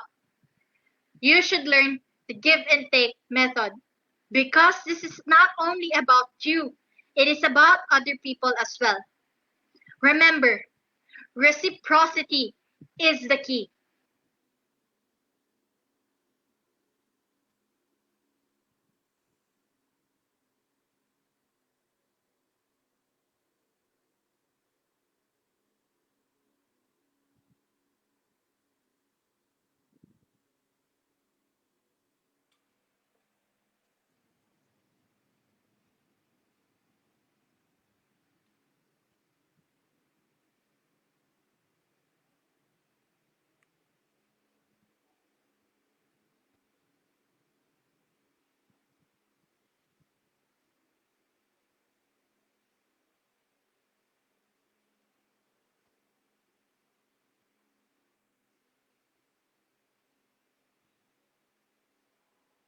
Wait lang, mukhang wala na naman tayong audio. Basa-basa ulit tayo sa comment section. May bagong kaka-comment lang dito which is itong galing kay Marijoy. We tend to be grateful for the people who makes themselves available for us. We're saved by compliments and comforting words or notes. Pero let's not forget that the voices behind it deserve to be saved too. Medyo mahaba-haba yan. Nagko-process mo sa utak ko. Pero, para sa tingin ko, ang point niya dito is, yung mga nagmo-motivate sa atin is wag din natin kalimutan. Kasi, diba? Hindi lang naman tayo yung may kailangan ng advice na ganyan. Pero, they also need that. And wait lang. Medyo sabog-sabog ang notification natin dito ah. Ayan, okay na ba ang ating ano? Ayan. From Jenica Cherise, Nina Reyes is Who I Am Inside. Who is that girl I see staring straight back at me? Have you ever looked at yourself in the mirror and asked yourself that question? On random nights or just about on any time of the day? Who are we really? Do you know yourself on the inside? If you do, how much? Have you taken the time to dedicate yourself with this moment of reflection and realization? I want everyone who's listening and watching right now to follow along, keeping in mind these questions. Now, one last question. Are you an introspective person? I am Jenica Reyes, and together let's learn all about introspection in this segment I entitled Who I Am Inside. Introspection, according to Oxford, is the examination or observation of one's own mental and emotional processes. It came from the Latin word introspicere, meaning to look within. Here, not only do we observe ourselves, but we also analyze and dive deeper into our inner selves to understand more of us. You look into your stream of consciousness and pick up those tiny bits of experiences, emotions, feelings, and then look through it one by one and examine them, trying to make sense of it. Once you do, you will slowly develop awareness of that sudden discovery you found within yourself, and you're slowly being able to turn each of them into puzzle pieces that can complete the huge, perplexing jigsaw puzzle which is you. Upon putting the pieces together, you'll finally get to understand a little huge bit about yourself. Introspection matters. There are times where we'd feel confused as to why are we feeling this certain emotion. With introspection, we can look into the source where the emotion came about. When we try our hardest to keep our feelings and emotions, just like in a pitcher of water, when we don't watch out on the pitcher getting filled in, it is due to spill its contents. There will come a time where we won't be able to hold back anymore and spill everything, which in turn might cause harm to other people, lashing out on them or pushing them away. But take note, introspection is not just spending a long time pondering or ruminating. Taking a long time would make you succumb deeper into the negativity, thus taking you nowhere. The answer doesn't come in a blink of an eye or a snap of a finger. Start off by asking what you're feeling at that moment. Asking why questions would cause you to obsess over your problems. Instead, ask yourself what goal you want to achieve. In short, a solution-focused question. Take a brief moment off every day solely dedicated for reflection, which could be 15 minutes or so. Writing what you feel helps too, like keeping a diary or a journal to help you keep track of what you're feeling and your mood throughout the week.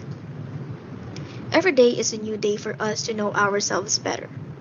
In the context of toxic positivity, knowing what could trigger you to emit toxic vibes on other people and what could also attract that certain attitude on you is a step towards managing a healthy overall environment. We never know. The reason why we feel such way is because we're not very much introspective and we don't know what's causing us to be leaning towards such people also. Just like what they say, in facing a battle, you must know first who your enemy is. Yes, that's true, but before that, one must know themselves first. How can you fight your own battle when you don't know yourself? Without knowing yourself fully, you won't be able to face the enemy head on. You won't be able to properly think of a plan on how you would defeat your opponent. Let's remember to let go and be open of ourselves and let ourselves know what our inner self is thinking. Knowing merely is not enough. Understanding yourself is so much better. And that ends my segment, Who I Am Inside. I am Jenica Reyes, and I hope you enjoy the rest of the webinar. Thank you and see you later.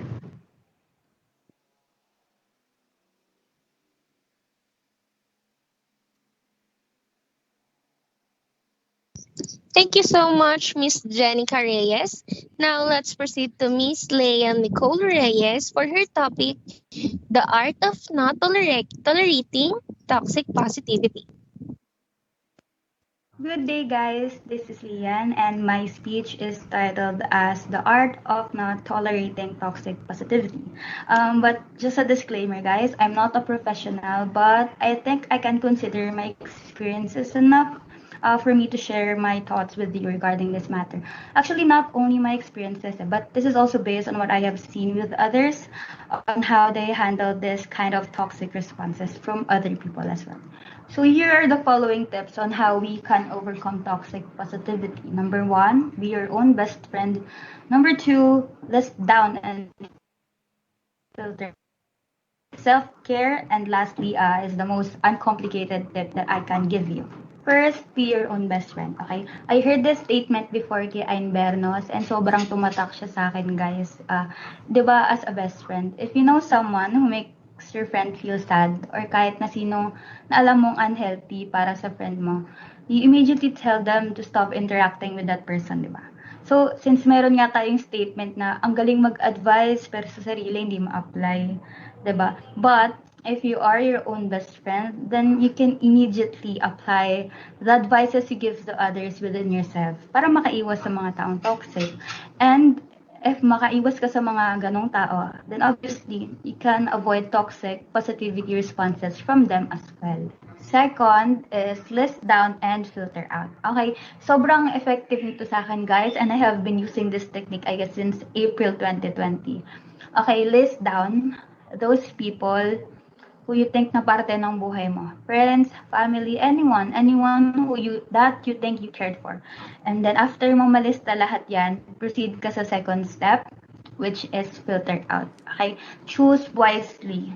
Kung sino yung mga taong alam mong meron genuine care and support for you. Okay? Take note of that. Genuine care and support.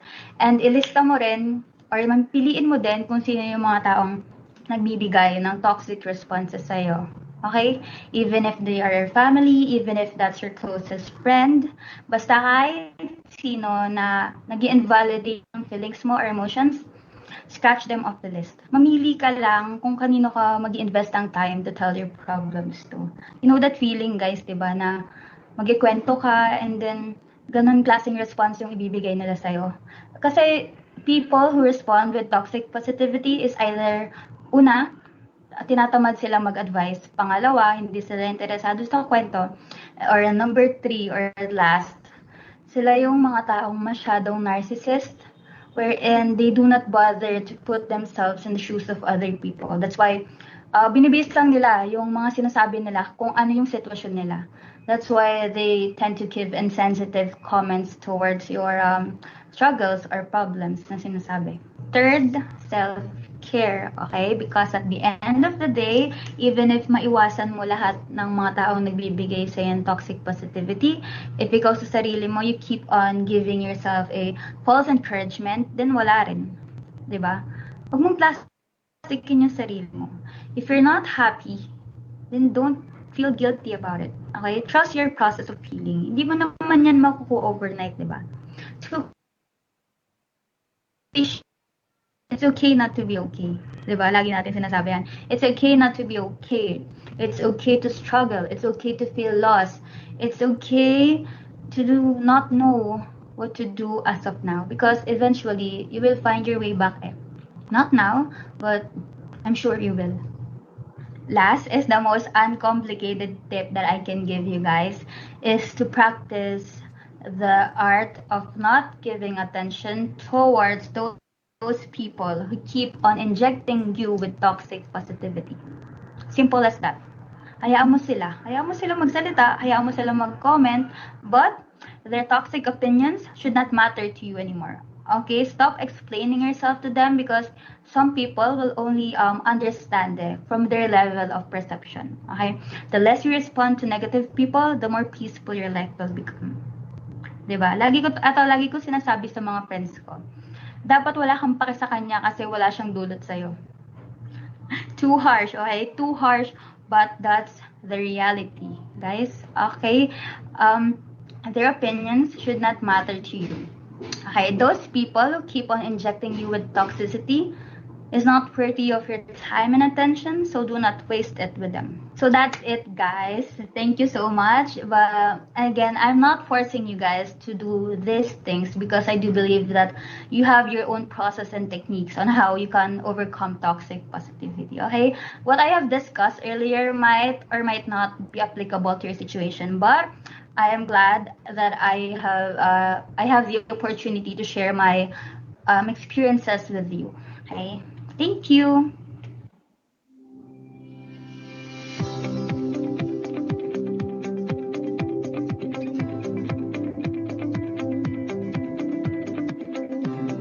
Ayan, grabe talaga, no? Iba talaga pag sa sarili na. Yes, totoo. Sinabi mo pa. Grabe, sobrang sarap sa puso ng mga sinabi ng ating mga speakers. Ay, nako. Sobrang laking help talaga sa atin.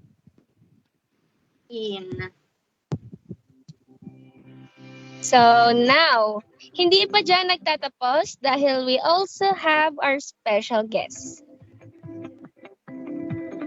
She is a first-year college student of Philippine Normal University, a voice box ambassador, and owner of the page Breathe and Write with Shire. Now, let's all welcome and give her a round of applause, Miss Shire Rose Behar. Yay! Ayan. Nakakagulat lang, di ba? Dahil kasama ko siya ngayon, live. So, ayun. Hello, Miss Shar! Welcome to our webinar. And thank you so much. Welcome. Ayan, thank you for accepting our offer and for guesting here. It is greatly an honor. It's really an honor. Thank you so much. Ayan, Miss Shire, we have a few questions po for you. So, question number 1. When your friend or relative opens up to you about their problems, how do you formulate a healthy advice? So, before anything else, I just wanna say, good day to all of you, and thank you for inviting me, Potox, and thank you sa ating mga viewers, sa ating mga nanonood, and I'm kindly asking you to share this video para naman mas spread pa ang advocacy ng Potox, so power over toxicity. So, back to the question, I'm handling it through creating a safe place, letting them feel na nasa safe place sila. Like, kasi dalawa yan eh. Pwedeng, kapag may lumalapit sa akin, kahit na kaibigan or minsan talaga may mga pagkakataon na kahit hindi mo kilala, lalapit sila sa'yo. And then, kapag ganon, tinatanong ko sila kung ano bang gusto nila. Makikinig lang ba ako or gusto din nila ng may gusto din nilang makapag-give ako ng value. And then from that, most of the time naman gusto din nila na magsalita ako for them kasi they believe, and I appreciate that they believe na I have something to give them. I have some value to give them, kaya sila daw lumalapit sa akin. And so ayun, hindi kung ano man yung mga sasabihin nila, hahayaan mo sila kasi I am personally validating what they are feeling. Kung ano man yung nararamdaman nila, ano man yung gusto nilang sabihin, just let them be. Kasi kaya nga sila lumalapit sa iyo kasi ikaw yung taong isa sa mga pinagkakatiwalaan nila at alam nilang makakatulong sa kanila. So ayun, tsaka kapag mag-give ng ako personally, naturo din sa akin na na-adapt ko lang din. Na kapag mag-give ka ng advice, huwag mo uutusan na gawin mo to, gawin mo yan. No, ako ang ginagawa ko, I am letting them to realize kung ano yung kung ano yung kahihinatnan ng isang bagay kung ginawa nila. Not 100% na sure na ganun nga ang mangyayari. Pero at least diba naiintindihan nila, nare-realize nila kung ano yung pwedeng maging result. We have two choices. Kapag ginawa mo to, at ganito ang mangyayari. Kapag ganito, okay, example, sa pag-stay ng isang toxic relationship. Kasi di ba may mga kaibigan tayong lumalapit na kapag gusto nilang iwan. Gusto nilang iwan pero gusto din nilang magstay. Pero ikaw nga ba, bakit ka ba mag-i-stay? At bakit mo ba nga kailangan lumayo or bitawan na? Kasi ang pinare-realize ko lang din sa kanila, sino nga ba yung mas mahal mo? Yung taong yun, yung sarili mo. Uy, grabe naman yan. Parang nagpapakama ata to sa lahat ha. So makinig kayong lahat dyan ha, para sa mga, medyo... Okay, started dyan. Confused. Complicated relationship. Number one. Self-worth. So, may gusto pa ba i-add or okay na yung inano mo? Ayun, okay na. So, let's proceed to the second question by Miss Eliza Susain. Ayan. Miss Eliza, are you present? Here. I'm here. Hello. Hello. Eliza. We are all aware that nobody is perfect. Have you ever told your friend po or your relative a toxic statement such as, wala pa yan sa kalingkingan ng naranasan? Thank you po. No. Never ko, sa pagkakatanda ko at pagkakaalam ko, never kong sinabi yan sa mga kaibigan ko. Kasi, I believe that we have different boats na sinasakyan. May kanya-kanya tayong bangkang sinasakyan. May kanya-kanya tayong paraan kung paano i-handle yung problema. May kanya-kanya tayong tolerance. And so, kapag nangyari yun, I have no rights. I personally have no rights para sabihin sa isang tao na wala pa yan sa pinagdaanan ko kasi hindi mo alam kung ano yung pinagdadaanan niya. Maaaring alam mo pero hindi mo alam yung buong kwento. So, ayun. Yes, tama po. Medyo mabigat no? Ang bigat ng pinaghuhugutan natin hanggang sa bayo. Grabe. So, talagang mapapawa ka na lang talaga kasi pakiramdam ko mas malala pa yung tama na ito. Pero, personally, I know Miss Shire, pero curious pa rin ako. Siyempre, diba? Paano mo nalalaman na hindi na healthy sa mental health? Yung mga words na sinasabi sa'yo. Halimbawa, di ka okay, paano mo na-identify? Kapag, one word, confusion. Salo kang naguguluhan sa ano yung dapat mong maramdaman. Kasi di ba, it's supposed to yung nararamdaman mo at gumaan man lang kapag nagsabi ka sa isang tao. Pero kapag malalaman mong hindi healthy, kapag walang peace. Pag mas nako-confuse ka. Kasi personally, from my personal experience, ayun, there are people talaga na kapag nasabihan mo, sasabihin sa'yo, di ba positive ka? Di ba malakas ka? And isa din yung sa mga challenge, personal challenge ko na kasi they see me as as someone na positive, na optimistic, someone na nalalapitan nila. And so kapag ikaw yung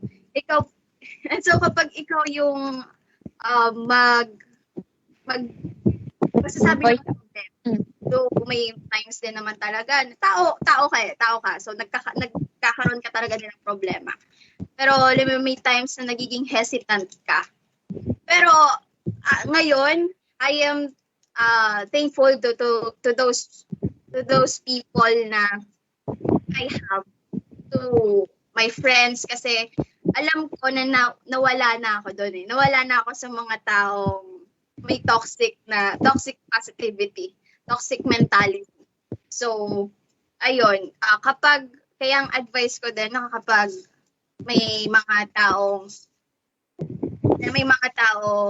nilalapitan mo and then ang malalaman mo na hindi healthy sa mental health mo yung mga sinasabi nila is kapag wala kang nararamdamang peace. Mas lalo kang naguguluhan na hindi dapat pala ito yung maramdaman ko. Dapat ganito, dapat ganito. No. You should embrace your pain. Pero ang maganda doon, hindi mo hahayaan na hanggang doon ka lang. Kasi you have to move forward. So, ayun lang. Yun, I agree. Kasi minsan, di ba, ako sinasabihan din ako sa mga kaibigan ko na okay lang yan. Sabi na okay lang yan. Edi sabi ko sa sarili ko, okay lang yan. Pero at the end of the day, okay nga lang ba talaga? No, it's not. Mahirap din kasi yung kapag nasanay sa yung ibang tao na ikaw laging nag-a-advise. Tapos, kapag ikaw yung nakakaranas, parang ang hirap lumapit sa kanila kasi iniisip nila, ay, kaya mo naman yan eh. So, pero minsan kasi, di ba, minsan yung sinasabi natin, hindi rin natin na-apply every time na, ayun, tayo din yung nalulungkot, tayo rin yung nangangailangan ng comfort. Ayun, so, ayun, I learned a lot, Miss Shire. So, advocate din talaga ako kasi this is what my heart screams for. But can you educate us po about toxic positivity as one of the youngest motivational speaker? Well, I'll give the floor to Miss Shire na muna for that guest speaker's reason. Napaka-special. Yes. So, yan, siya muna. Sige po.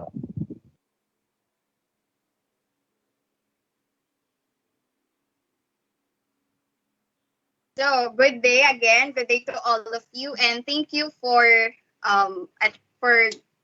inviting me as your guest speaker for your advocacy.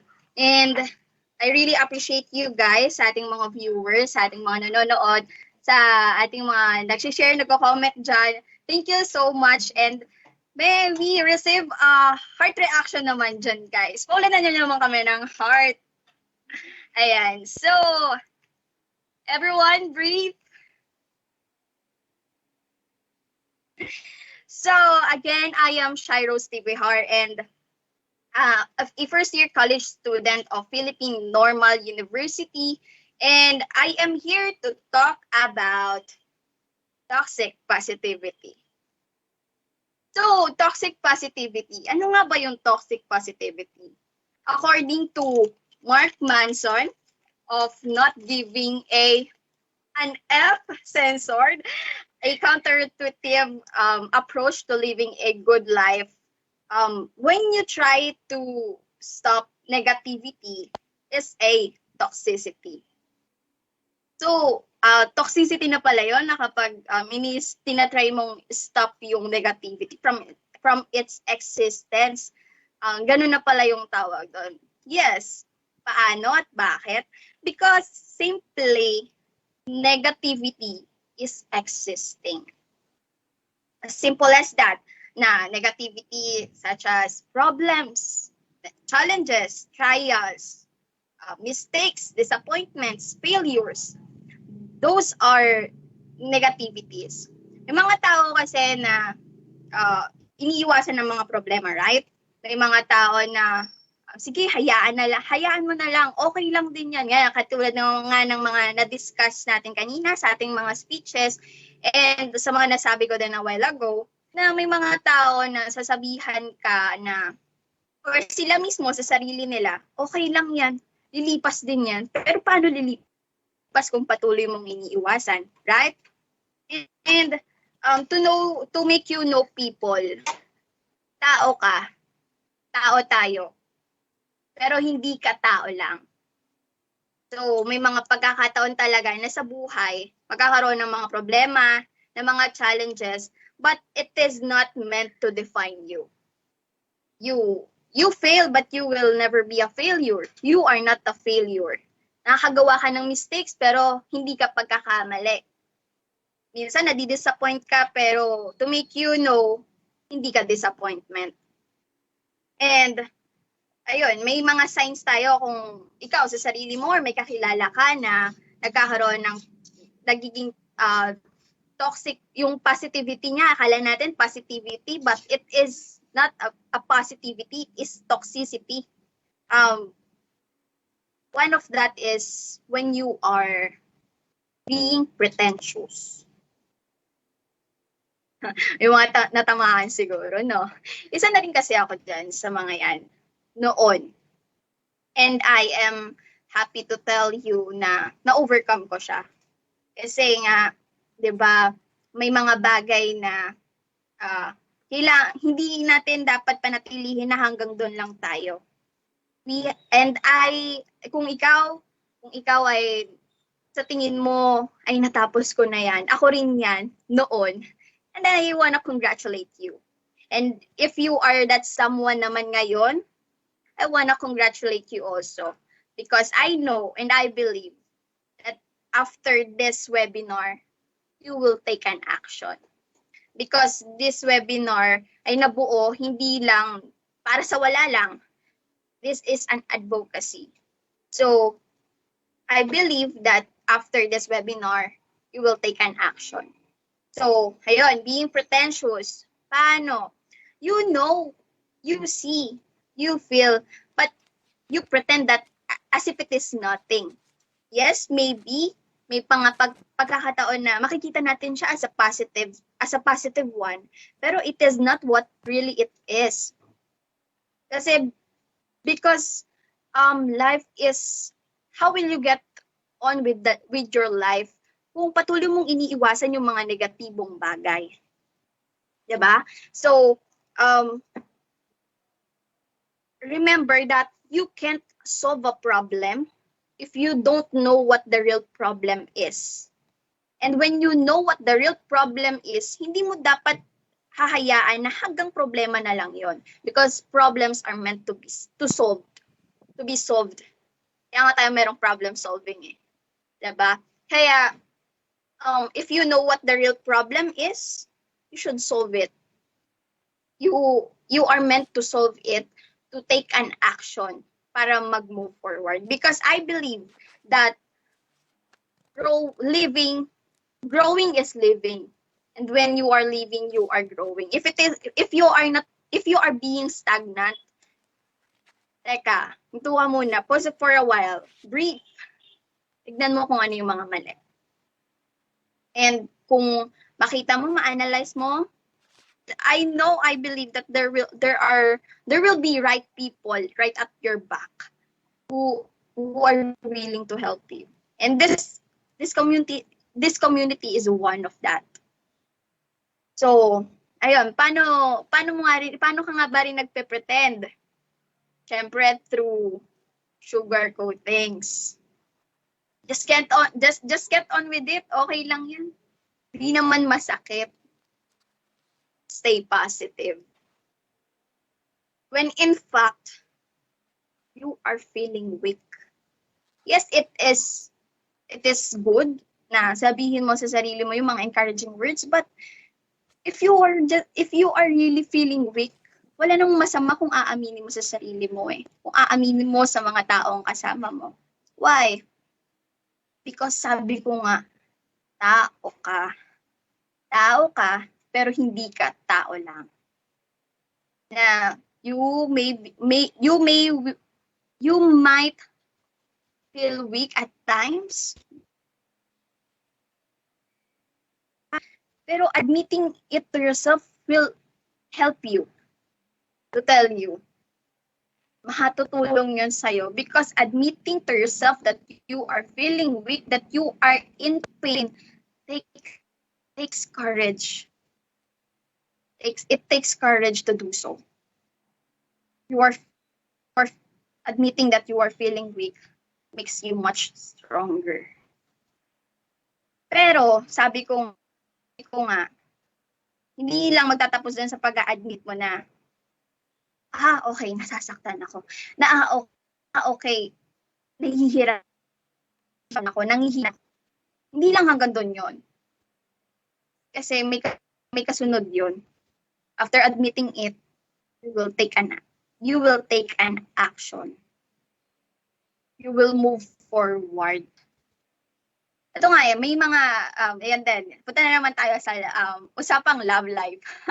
Ayan, kasi diba, who amongst you believe that time heals? Okay. Who amongst you believe that time heals? Yan, comment lang kayo sa ating comment section. Kasi ako totally, hindi ako agree dyan. Time doesn't heal. It is not our main helper. Kasi bakit? I-relate ko siya sa isang sitwasyon. Di ba kapag after breakup, may tinatawag tayo mga 6-month rule, 1-year rule, na kapag daw after ng breakup mo, sa boyfriend mo or girlfriend mo, dapat 6 months pa, 1 year, kasi daw nakamove on ka na nun. People, aanhin mo yung 6 months, 1 year, 2 years, 5 years, kung iaasa mo lang yung sarili mo sa time, tapos wala ka namang ginagawang action, binabalikan nyo pa rin yung conversation nyo, tinitignan mo pa rin yung picture nyo, bumabalik ka pa rin sa mga places na magkasama kayo, pinapatugtog mo pa rin yung yung mga favorite songs nyo. Paano ka makakausad? Yes, embrace the pain. Pero that pain should not define your future. It should not define na kung saan ka pupunta. It should not make you stop. Kasi paano ka makaka-move forward kung pa-backward ang usad mo? So people, to make you know, time doesn't heal. Because our main helper, alam mo ba kung ano? Sino? Sarili mo. Sarili natin. Kasi wala namang ibang makatutulong sa'yo kundi ang sarili mo. Yes, we are grateful to have this kind of advocacy. We are grateful to have this kind of people, to have this kind of community. But at the end of the day, at the end of this webinar, it is your choice that will matter. Choice mo pa rin yan. Kaya, we're here just to guide you. But your main helper is you, yourself. So, ayan, may mga nagko-comment tayo, time doesn't heal all wounds. Yes, that's right. So, kaya dun sa mga nagsusugarcoat, nasabi ko na rin yan sa sarili ko noon eh. Don't sugarcoat it, honey. You are not really Wonka. Comment nga, you are not really Wonka. So, learn and understand and learn to acknowledge your feelings. Because after that, you should have get up and help yourself out. Tandaan mo, bago ang iba, sarili mo muna. At bago ka tulungan ng iba, kailangan mo rin namang tulungan ang sarili mo.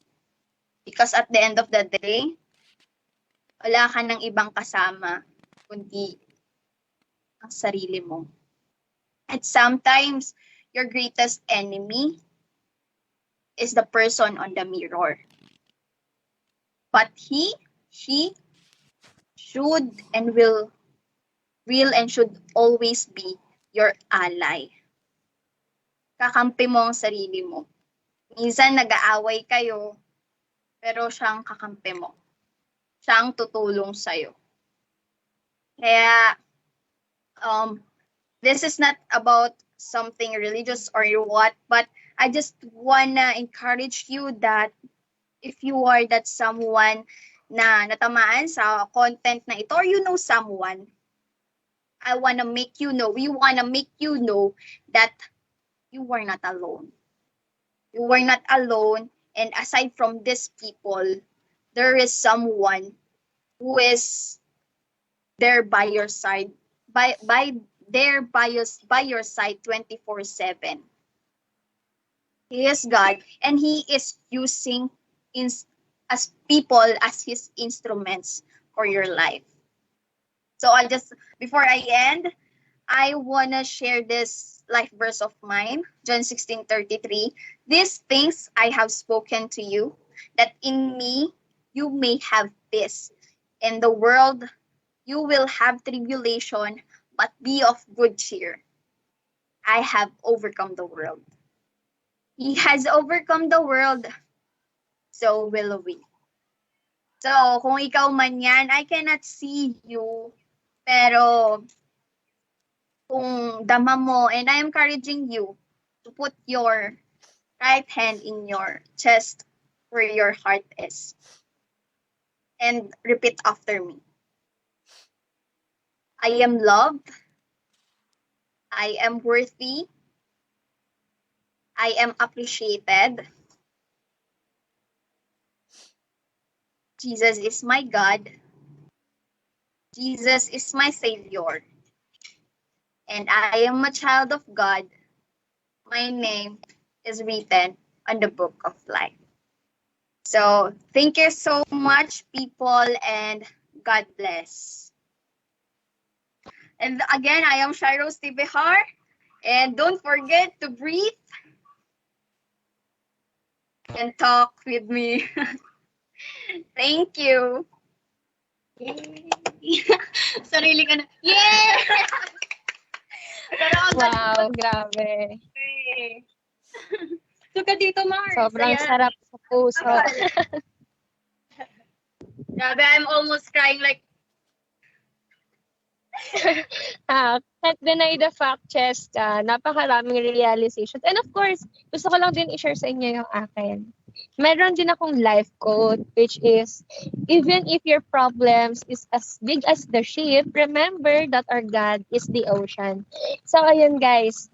Kung titignan nyo, napakaliit lang ng ship compared doon sa ocean. So, lagi niyong tatandaan na secured tayo once na nasa hand tayo ng Lord. So, never hesitate din na umiyak kay Lord. Ilabas mo yung totoong nararamdaman mo. Kasi mas gusto ni Lord yung totoo tayo sa sarili natin at hindi tayo nagpe-pretend. Para alam niya kung paano niya tayo tutulungan. Ayan. Cheska? yan, sobra. Pero, of course, we would like everyone to participate by dropping their questions about the speech. Yung speech ni Ms. Shire. Yes. So guys, yan. Go Keypad Warriors. Type na po kayo. Type. Open na tayo for question and answer. Pang-abang kami dito sa comment section.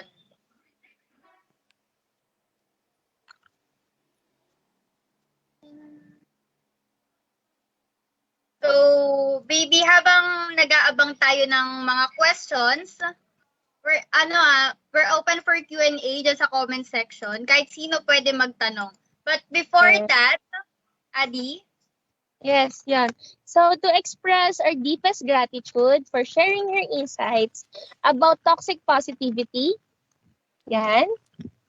Here's a certificate of participation given this day, March 3, for Miss Shai Rose T. Behar.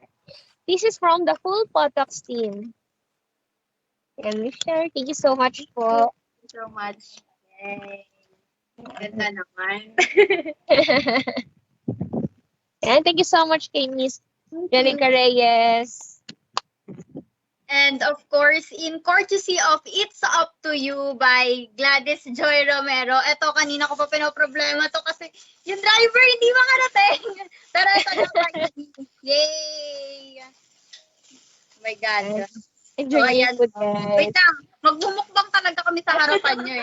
So, ayan na siya. By courtesy of It's Up to You. Ayan. Thank you so much for promotions. So we also prepared a certificate of participation for all attendees and participants of this webinar. So sa mga umattend dyan, alam nyo na. This is as our remembrance for today's activity, which is you can access through a post from our FB page later dito sa Potox.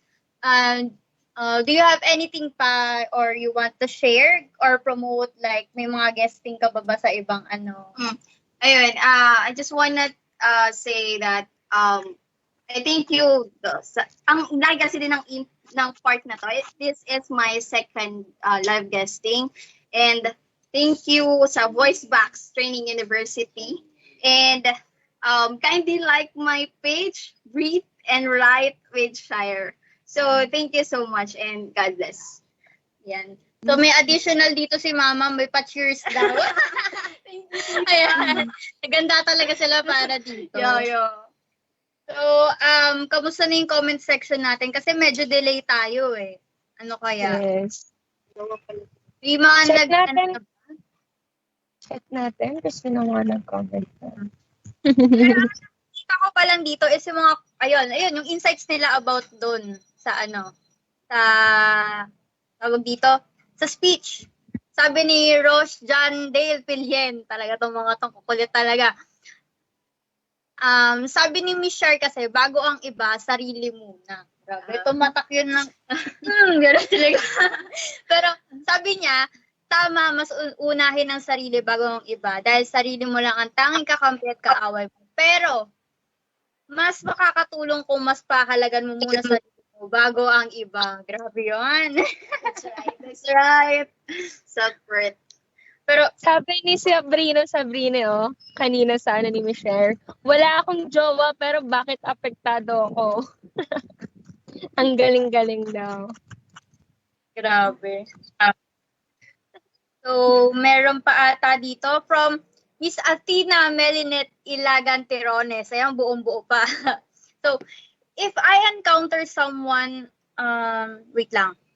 Question ba to or what? Pero basahin ko na muna. If I encounter someone who is exhibiting toxic behavior, paano ko sila mapagsasabihan without offending them? Because baka ako naman malilabel as toxic. So, it is a question. So, siguro ito first question natin, Ms. Shar. So, paano? Okay. Wait lang, basahin ko ulit. At if kung may na-encounter kang someone who has a toxic behavior, paano ko sila mapagsabihan without offending them? Okay. Ako, from my personal experience, no, hindi mo sila masasabihan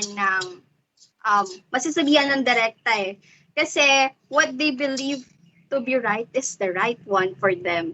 Kung ano yung pinaniniwalaan nilang tama. Syempre, if you have that toxic behavior or toxic mentality, yun ang paniniwalaan mo na tama kasi ginagawa mo. Hindi mo naman ikaw sa sarili mo, hindi mo naman gagawin sa sarili mo kung alam mo hindi tama para sa sarili mo, ha? Kasi may mga paniniwala nga tayo na tama sa atin pero mali sa iba. May mga paniniwala naman tayo na mali sa atin pero tama sa iba.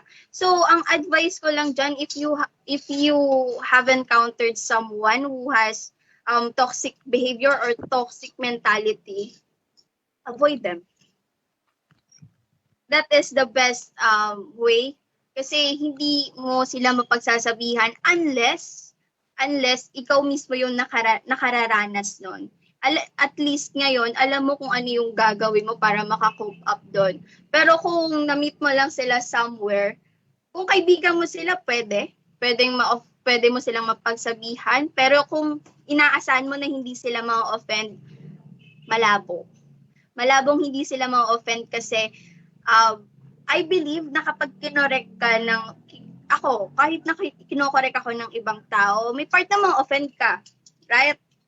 Ma-offend ka. Pero at the end of the day, marirealize mo if yung someone na nagsabi sa'yo, pinagkakatiwalaan mo pa man din. Marirealize mo, kung nagsa-self-reflect ka din, marirealize mo na masakit nga siya, naka-offend nga siya, pero yun kasi yung tama, yun kasi yung dapat. Truth hurts, right? So, yeah, that's my answer to that question. Thank you for that. So, next question po galing kay Miss Rufa May Ramos. How to deal with narcissists that use toxic positivity to manipulate someone? How to deal with narcissists that use toxic. Katulad na nga rin ng sinabi mo kanina, kung minsan kasi nahihirapan tayong avoid sila eh. Pero yun kasi talaga yung best way to save yourself from them. Kasi I believe what surrounds you is you. Unti-unti hindi mo napapansin na nai-impluwensyahan ka kasi hinahayaan mo ring ma-impluwensyahan ka. So, if you have that someone who is using toxic positivity to manipulate someone, or that maybe that someone is you, avoid them, cut them off. Because sabi nga ni Real Talk Darbs, ayan, that you deserve what you tolerate. Again, you deserve what you tolerate. So that's it. Okay, so yun ang iniwan na kataga ni Miss Shire. So, let's move on to Miss Eliza May Villahermosa. Ayan. So, ang question niya naman is, if you are aware na toxic ka, how can you start to change your life? Good question. Thank you. Kanina pala nagtanong si Miss Rupa May. Thank you. And thank you, Elisa May, for that question. Oo nga. Kasi nga, sabi ko nga kanina, before I started my speech, na isa din ako sa mga tao na may toxic mentality. Na sige, okay lang yan. Pero I started it with self-reflecting. So kung alam mo na nagiging toxic na yung mentality or behavior mo, you can start with putting your words into appropriate words.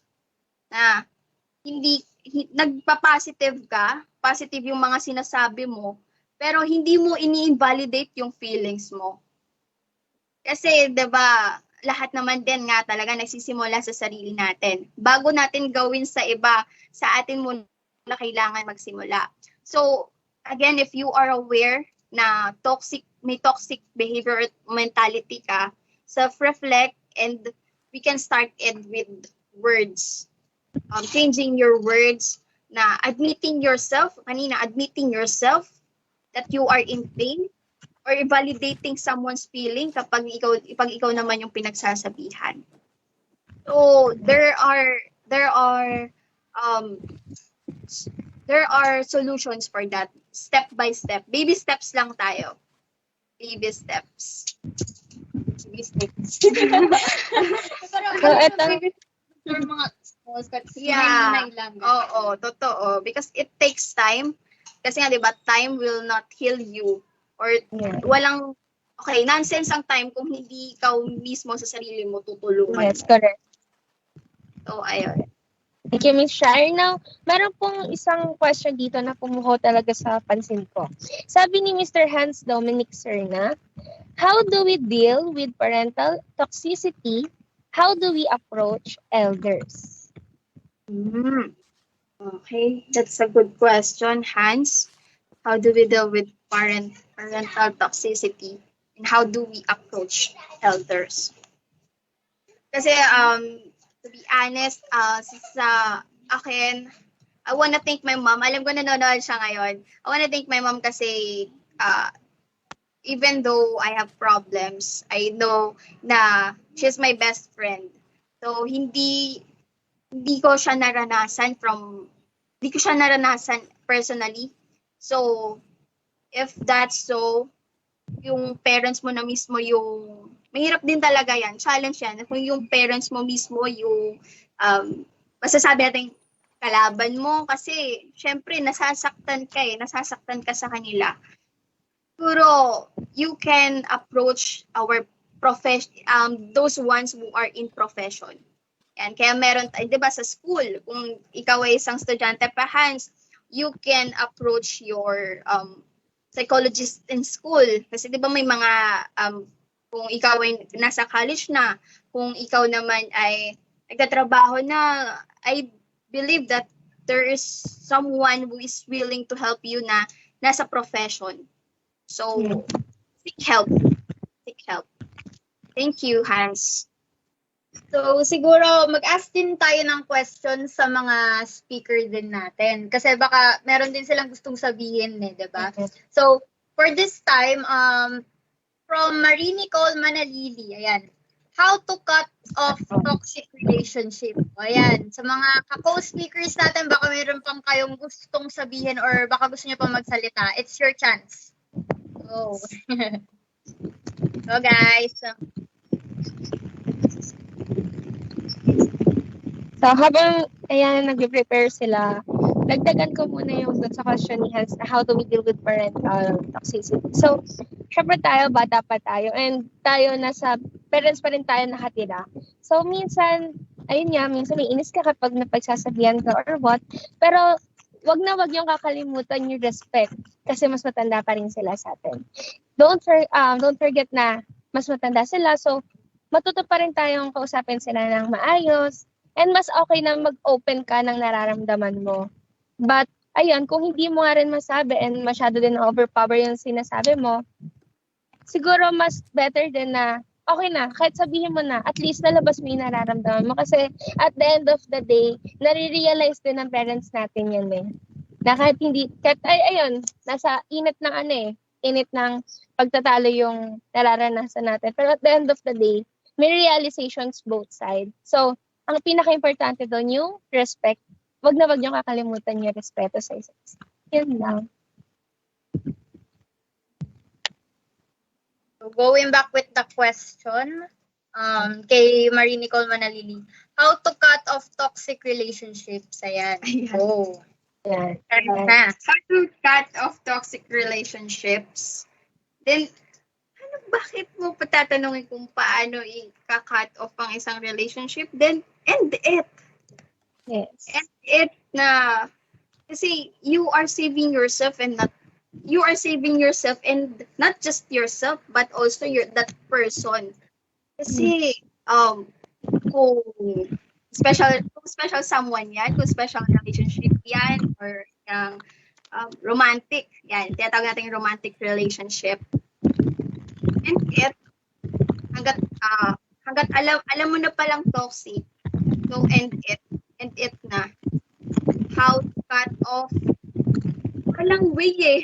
Walang yung pinaka-specific way kung paano mo i-cut off yung isang relationship.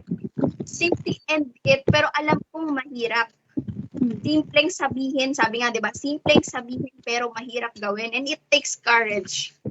It takes courage. So, if you are that person na nasa toxic relationship and you want to end it, don't ask how. Ask yourself when.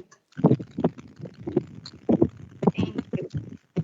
When. So, I think meron pang gustong idagdag si co-speaker Layan. Ayan. Ayan.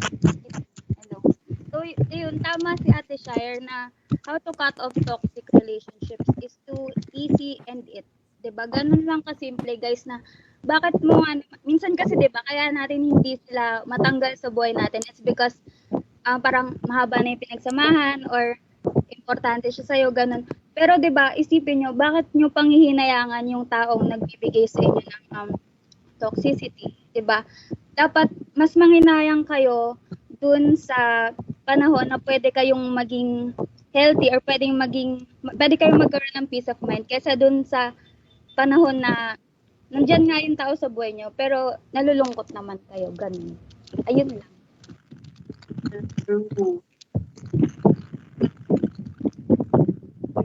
Questions pa, Adi? Baka meron pa Ito, sabi ni Miss Roche, Jandil Pilien, paano kung hindi mo maintindihan problema mo, pero ikaw lang mismo ang may alam paano ito masolusyonan, pero di mo magawa? Mas better ba na magpatulong na sa iba or mag-open up sa iba or mas iintindihin mo sarili mo para mahanap mo yung right way para matreat mo yung sarili mo ng tama at masolusyonan mo ng mabuti ang problema mo? Thank you, Rosh. Oh, how do you pronounce this? Roche? Jan. Okay. Thank you, Jan, for asking that question. No?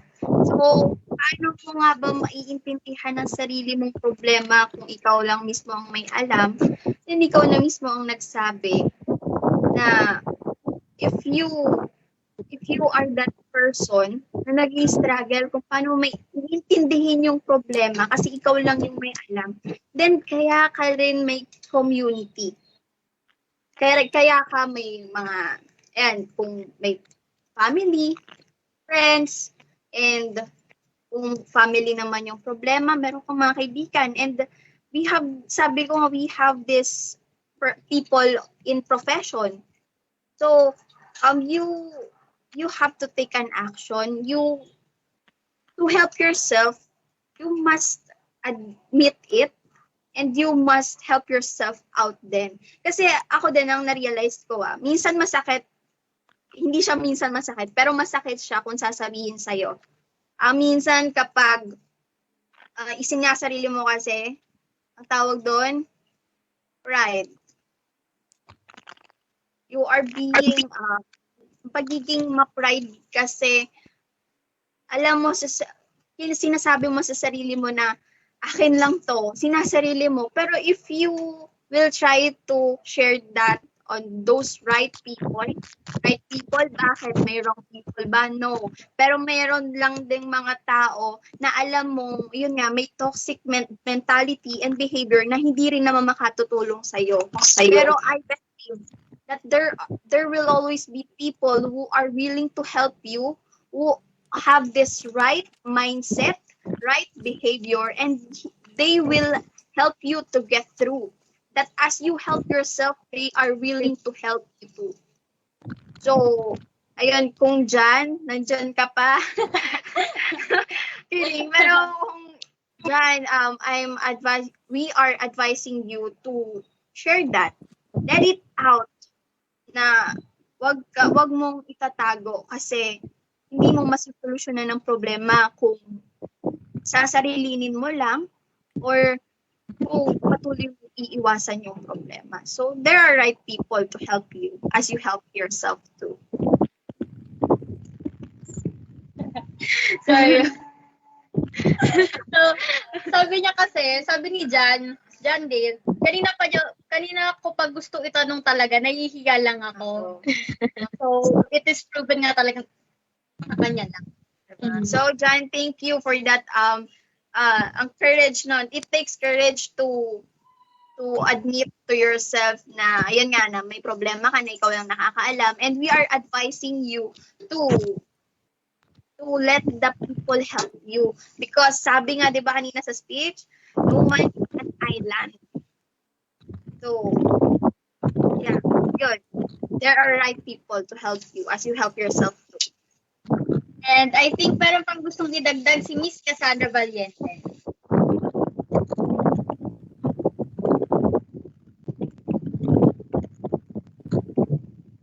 Nandiyan na ba si Miss Cassandra? Ayun, dagdag ko lang sa sinabi ni Miss Shire. Give and take kasi yan. So, kapag alam mong wala kasing masama kung mag-share ka, sa totoo lang, walang masama kung susubok ka na mag-share ng problema mo sa ibang tao. Minsan kasi, natatakot tayo magsabi, pero hindi natin alam kung ano ba yung magiging reaction nila. Gaya nga nung sa topic ko, give and take, magbigayan tayo, hindi lang tayo basta bigay ng bigay or kaya receive ng receive kasi nagiging selfish tayo and mahirap pag lagi na lang tayong tanggap ng tanggap and magbigay ng bigay to the point na nauubos na tayo. Kaya para dun sa question niya, I guess, sumubok tayo kasi walang masama kung magsasabi tayo ng problema natin. So, yun. Thank you.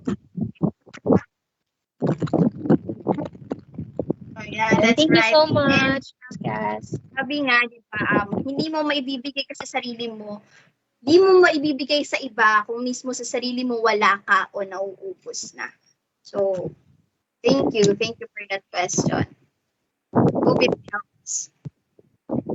So, for the next question, yung kay Ms. Narisa Sales. Hindi ko po alam kung na-discuss since hindi po ako nakanood ng buo. It's okay, Narisa. But it's toxic positivity. Is toxic positivity same with gaslighting? Ayan. So, speakers, do you have anything to say about this one? May answers ba kayo?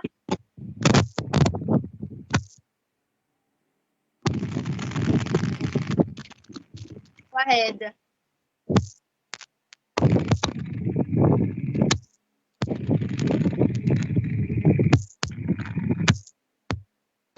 We're giving the floor to you or may ano?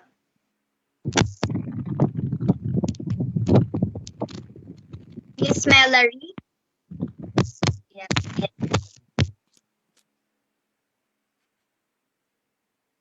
I think naka-off mic ata, Melary. Yan. Ayan, dinig na? Yes, okay na. diba? Yes, yung yung gaslighting, part siya ng toxic positivity. Kasi based nga doon sa nasabi ko kanina about sa egocentrism, yung egocentrism kasi part din siya ng gaslighting. Meaning, yung parang gusto mo yung sarili mo lang yung papakinggan ng lahat. Parang yung sinasabi mo na yung sarili mo lang na na emotion or opinion yung valid at yung iba, in-invalidate mo na siya. Part siya ng egocentrism kasi yung pag-gaslighting, 'di ba, yung yung parang mas focus mo na kung parang mas focus mo yung sarili mo lang kaysa yung mga sasabihin ng ibang tao, mas more on yung iniisip mo yung sa sarili mo lang. Ganun. Kasi based from the word na gaslighting, parang pinofocus mo lang yung light sa sarili mo lang at sa ibang tao, parang nila-left behind mo na sila. Ganun. For informative and natuto din ako in that case kasi totoo naman, 'di ba? Parang the same lang talaga pakinggan yung gaslighting saka yung toxic positivity. Minsan hindi rin natin ma-distinguish, 'di ba? Nakakalito din. So at least 'di ba, nabigyan naman tayo ng linaw ni Miss Melary kung ano ba talaga yung difference niya. Thank you so much, Melary. Now, merong question si Miss Rufami Ramos. Follow-up question po. What if the narcissist that I'm talking about po is one of my family member? How should I approach him or her in a way that he or she will not manipulate me?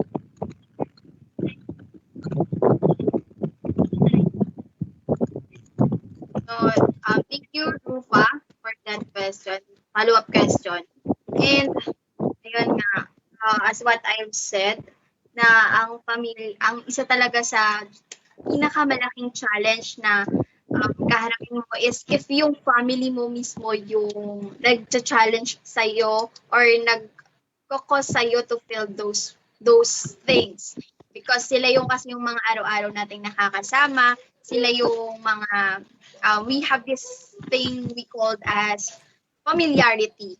Kaya if you are willing talaga to approach him or her in a way na hindi kanya maninipulahin, tell it straightly with respect pa rin, sabi as what Gladys said nga kanina.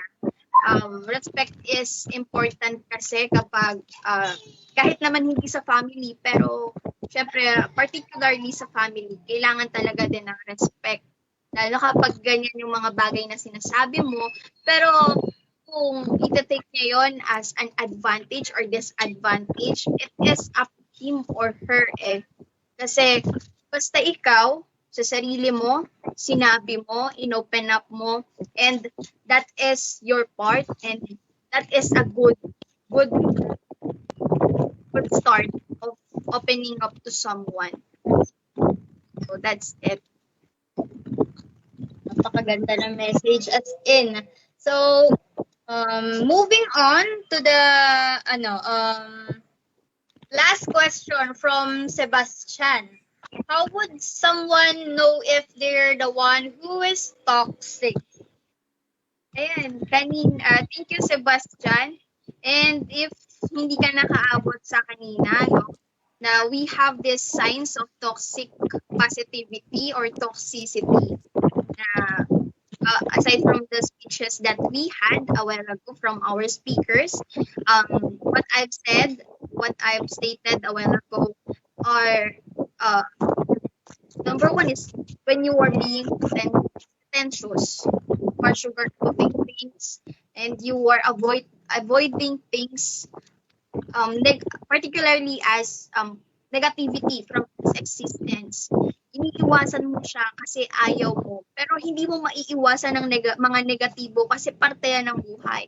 If there is negativity, there is positivity. And if there is positivity, there is negativity. Balance, that is life. Balance is the key. Balance is the key. So, ayun. Meron pa bang gustong i-add ang ating mga co-speakers? So, guys. Meron pa ba?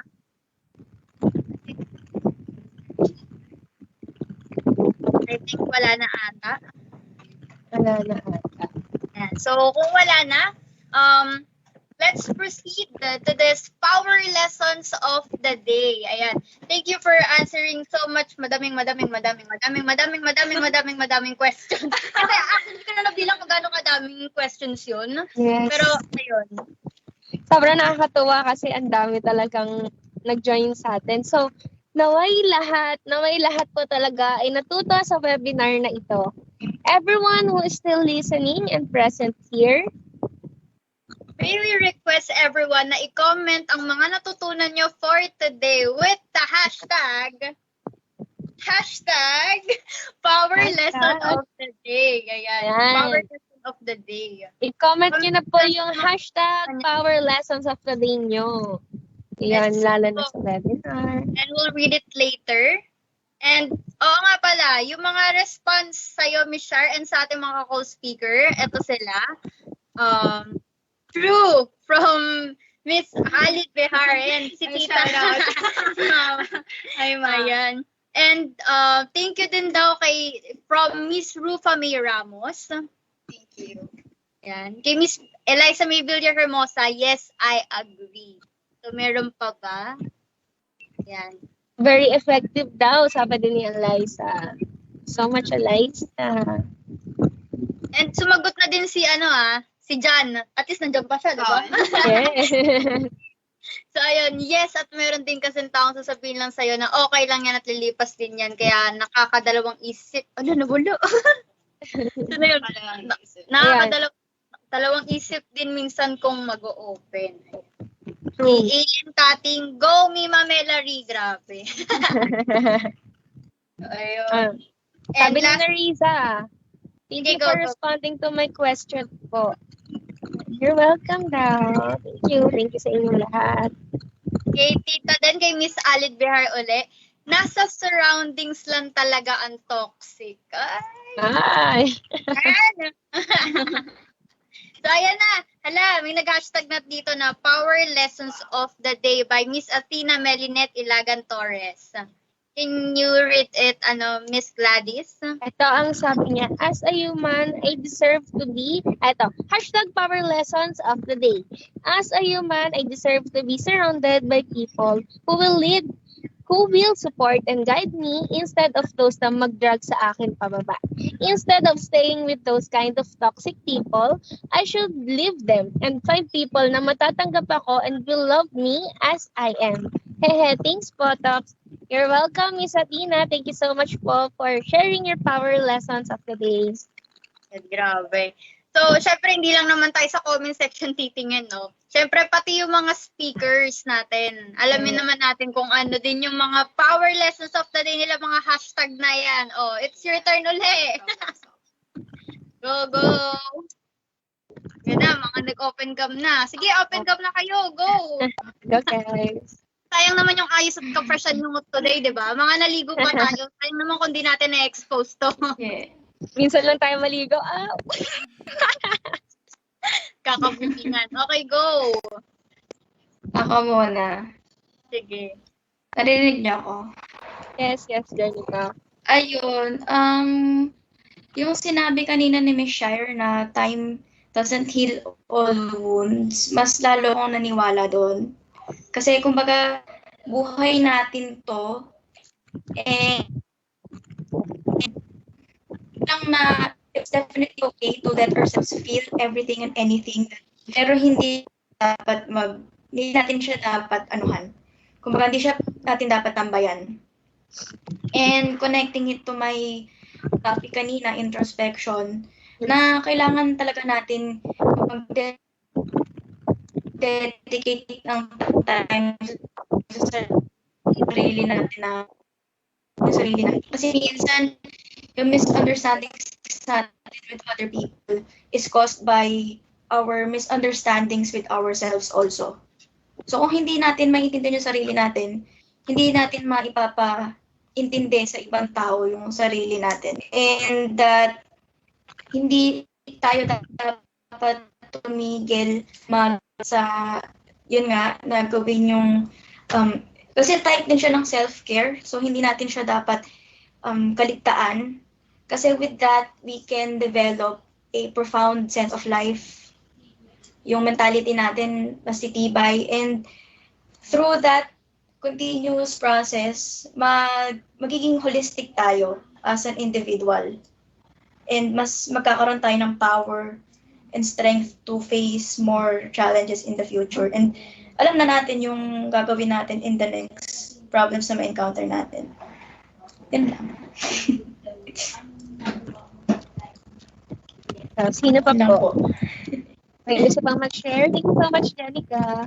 Akin yung sa talk din ni Miss Shar na bagong iba, unahin muna yung sarili.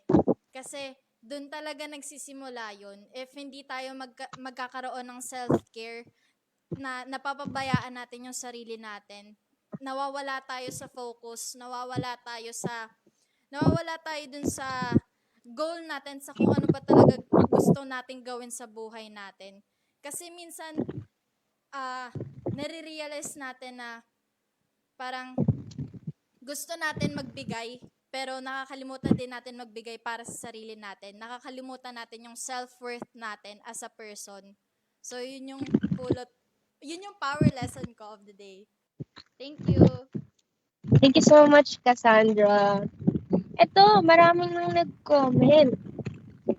So, sabi ni Kathleen Zenobio, problem solving, #power lesson of the day. Meron din si Mr. Christopher Dave Gamban, community is essential, #power lessons of the day. Cheska? So, medyo maingay-ingay dito sa amin. So, ayun, from John Francis Rivera, thank you, Potox team. Such a wonderful webinar po. And thanks, Miss Shire. #power lessons of the day. Know your worth. Di ka sayang, kaya be positive and choose your circle of friends. At magilahan kayo pataas para grow kayong lahat. So, love it. So, ayun, meron lang ako i-shoutout dyan na kanina pa talaga nakasupport sa atin.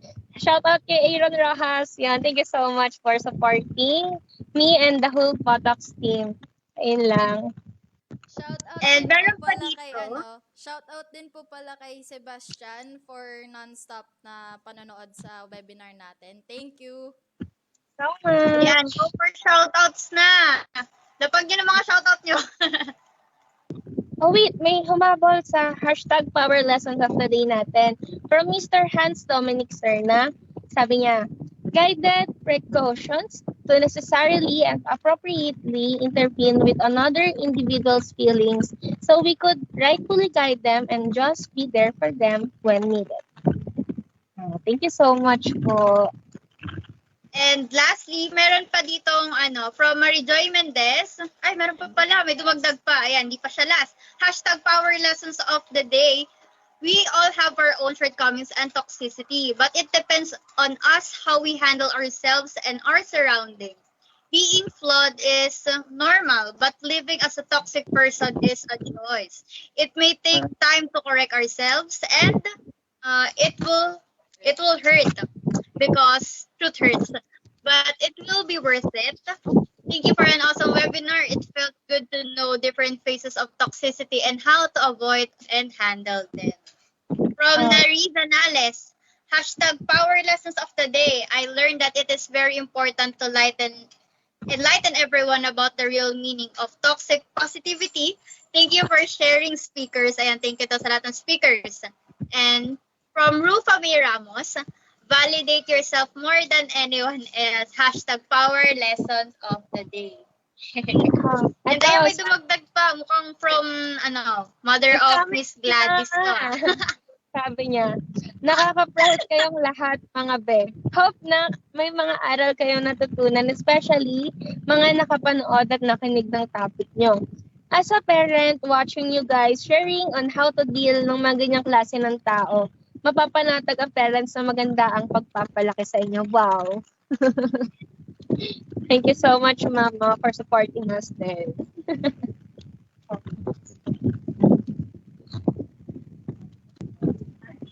So, ayun. Shoutout din pala sa mga kabanda ko na nagstay dito.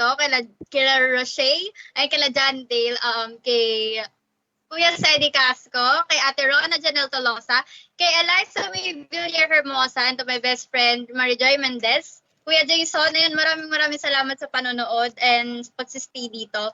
So, ayun. Okay na ba tayo? Ay, marami pang dumagdag.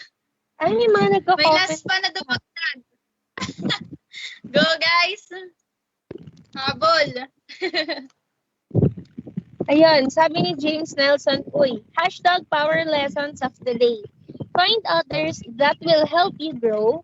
Unahin ang sarili, wag ang iba. Dahil doon magsisimula ang pag-grow mo as a person. Tama ka dyan, Mr. James. Thank you so much for sharing your power lessons of the day.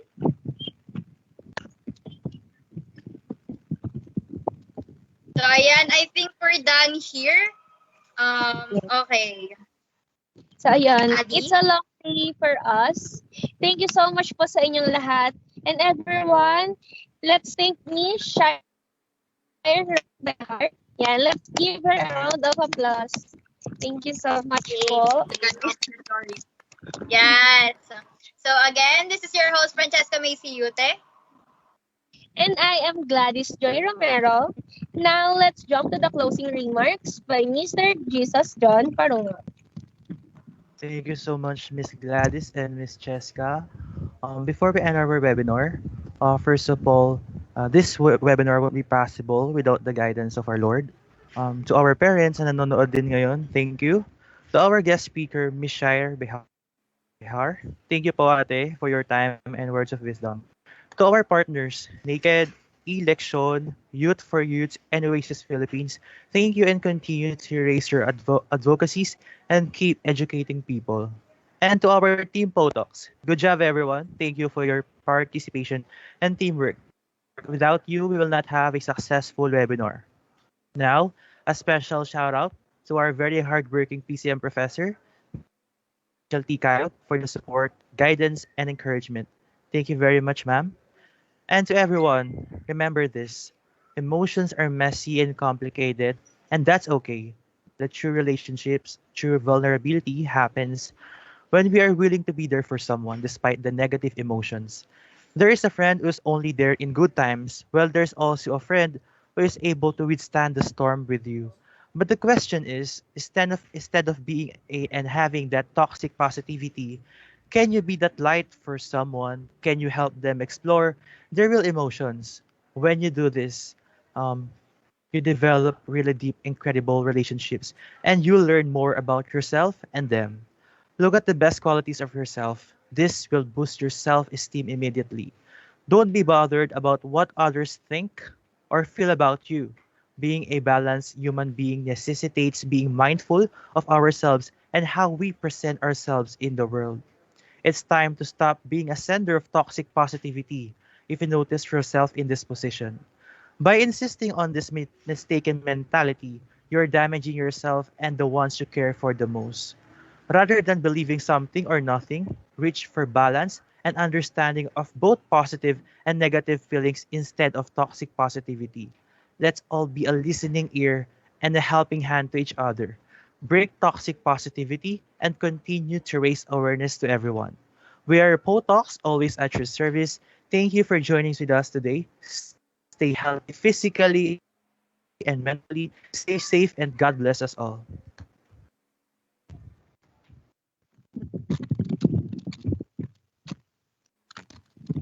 So, ayan, finally, natapos din tayo, Diyos ko. Yes, makahinga na rin tayo ng maluwag. For real. So, ayun, refresh na ang ating soul, body, and heart in this afternoon. But of course, before we end this webinar, we would like to give thanks to the full Potox team. Starring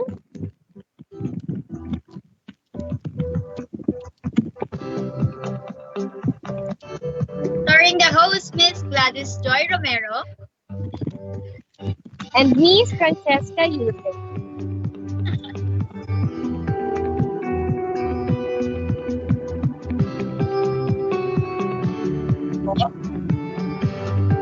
For the speaker would like to thank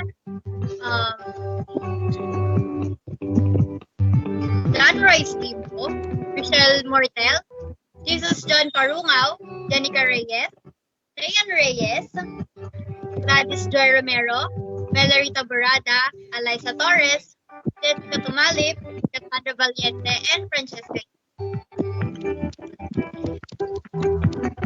Yes. Next po.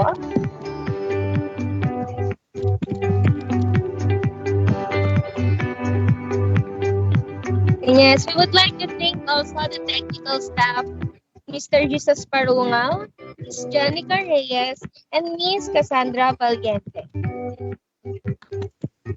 Los, to the technical staff, galing nyo. And of course, with the special participation of Miss Shire Rose Behar. Yes! Thank you so much. Thank you so much. Galing. Yes, Special thanks sa comment section ang Professional aking page. Rachel So, Picayo.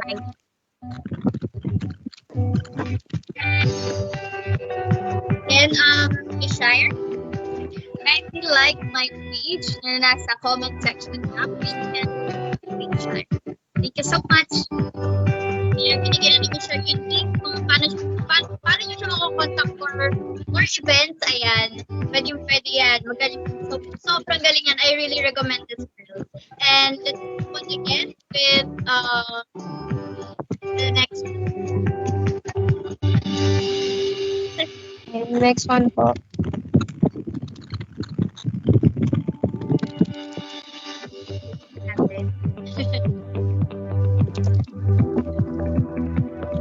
The layout editor, Miss Jenica Reyes. Salamat po sa tsaga. And also, the content editor is Miss Lian Reyes. Thank you so much. Okay. And of course, we would like to thank Miss Eliza Sasain, Mr. John Royce Limbo, Miss Jessica Tumalip, Miss Melary Taborada, and Miss Rachel Ann Mortel.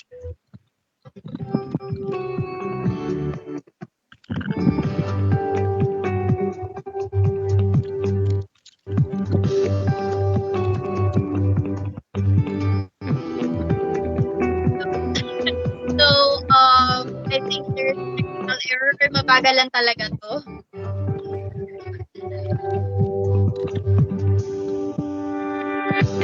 Just what's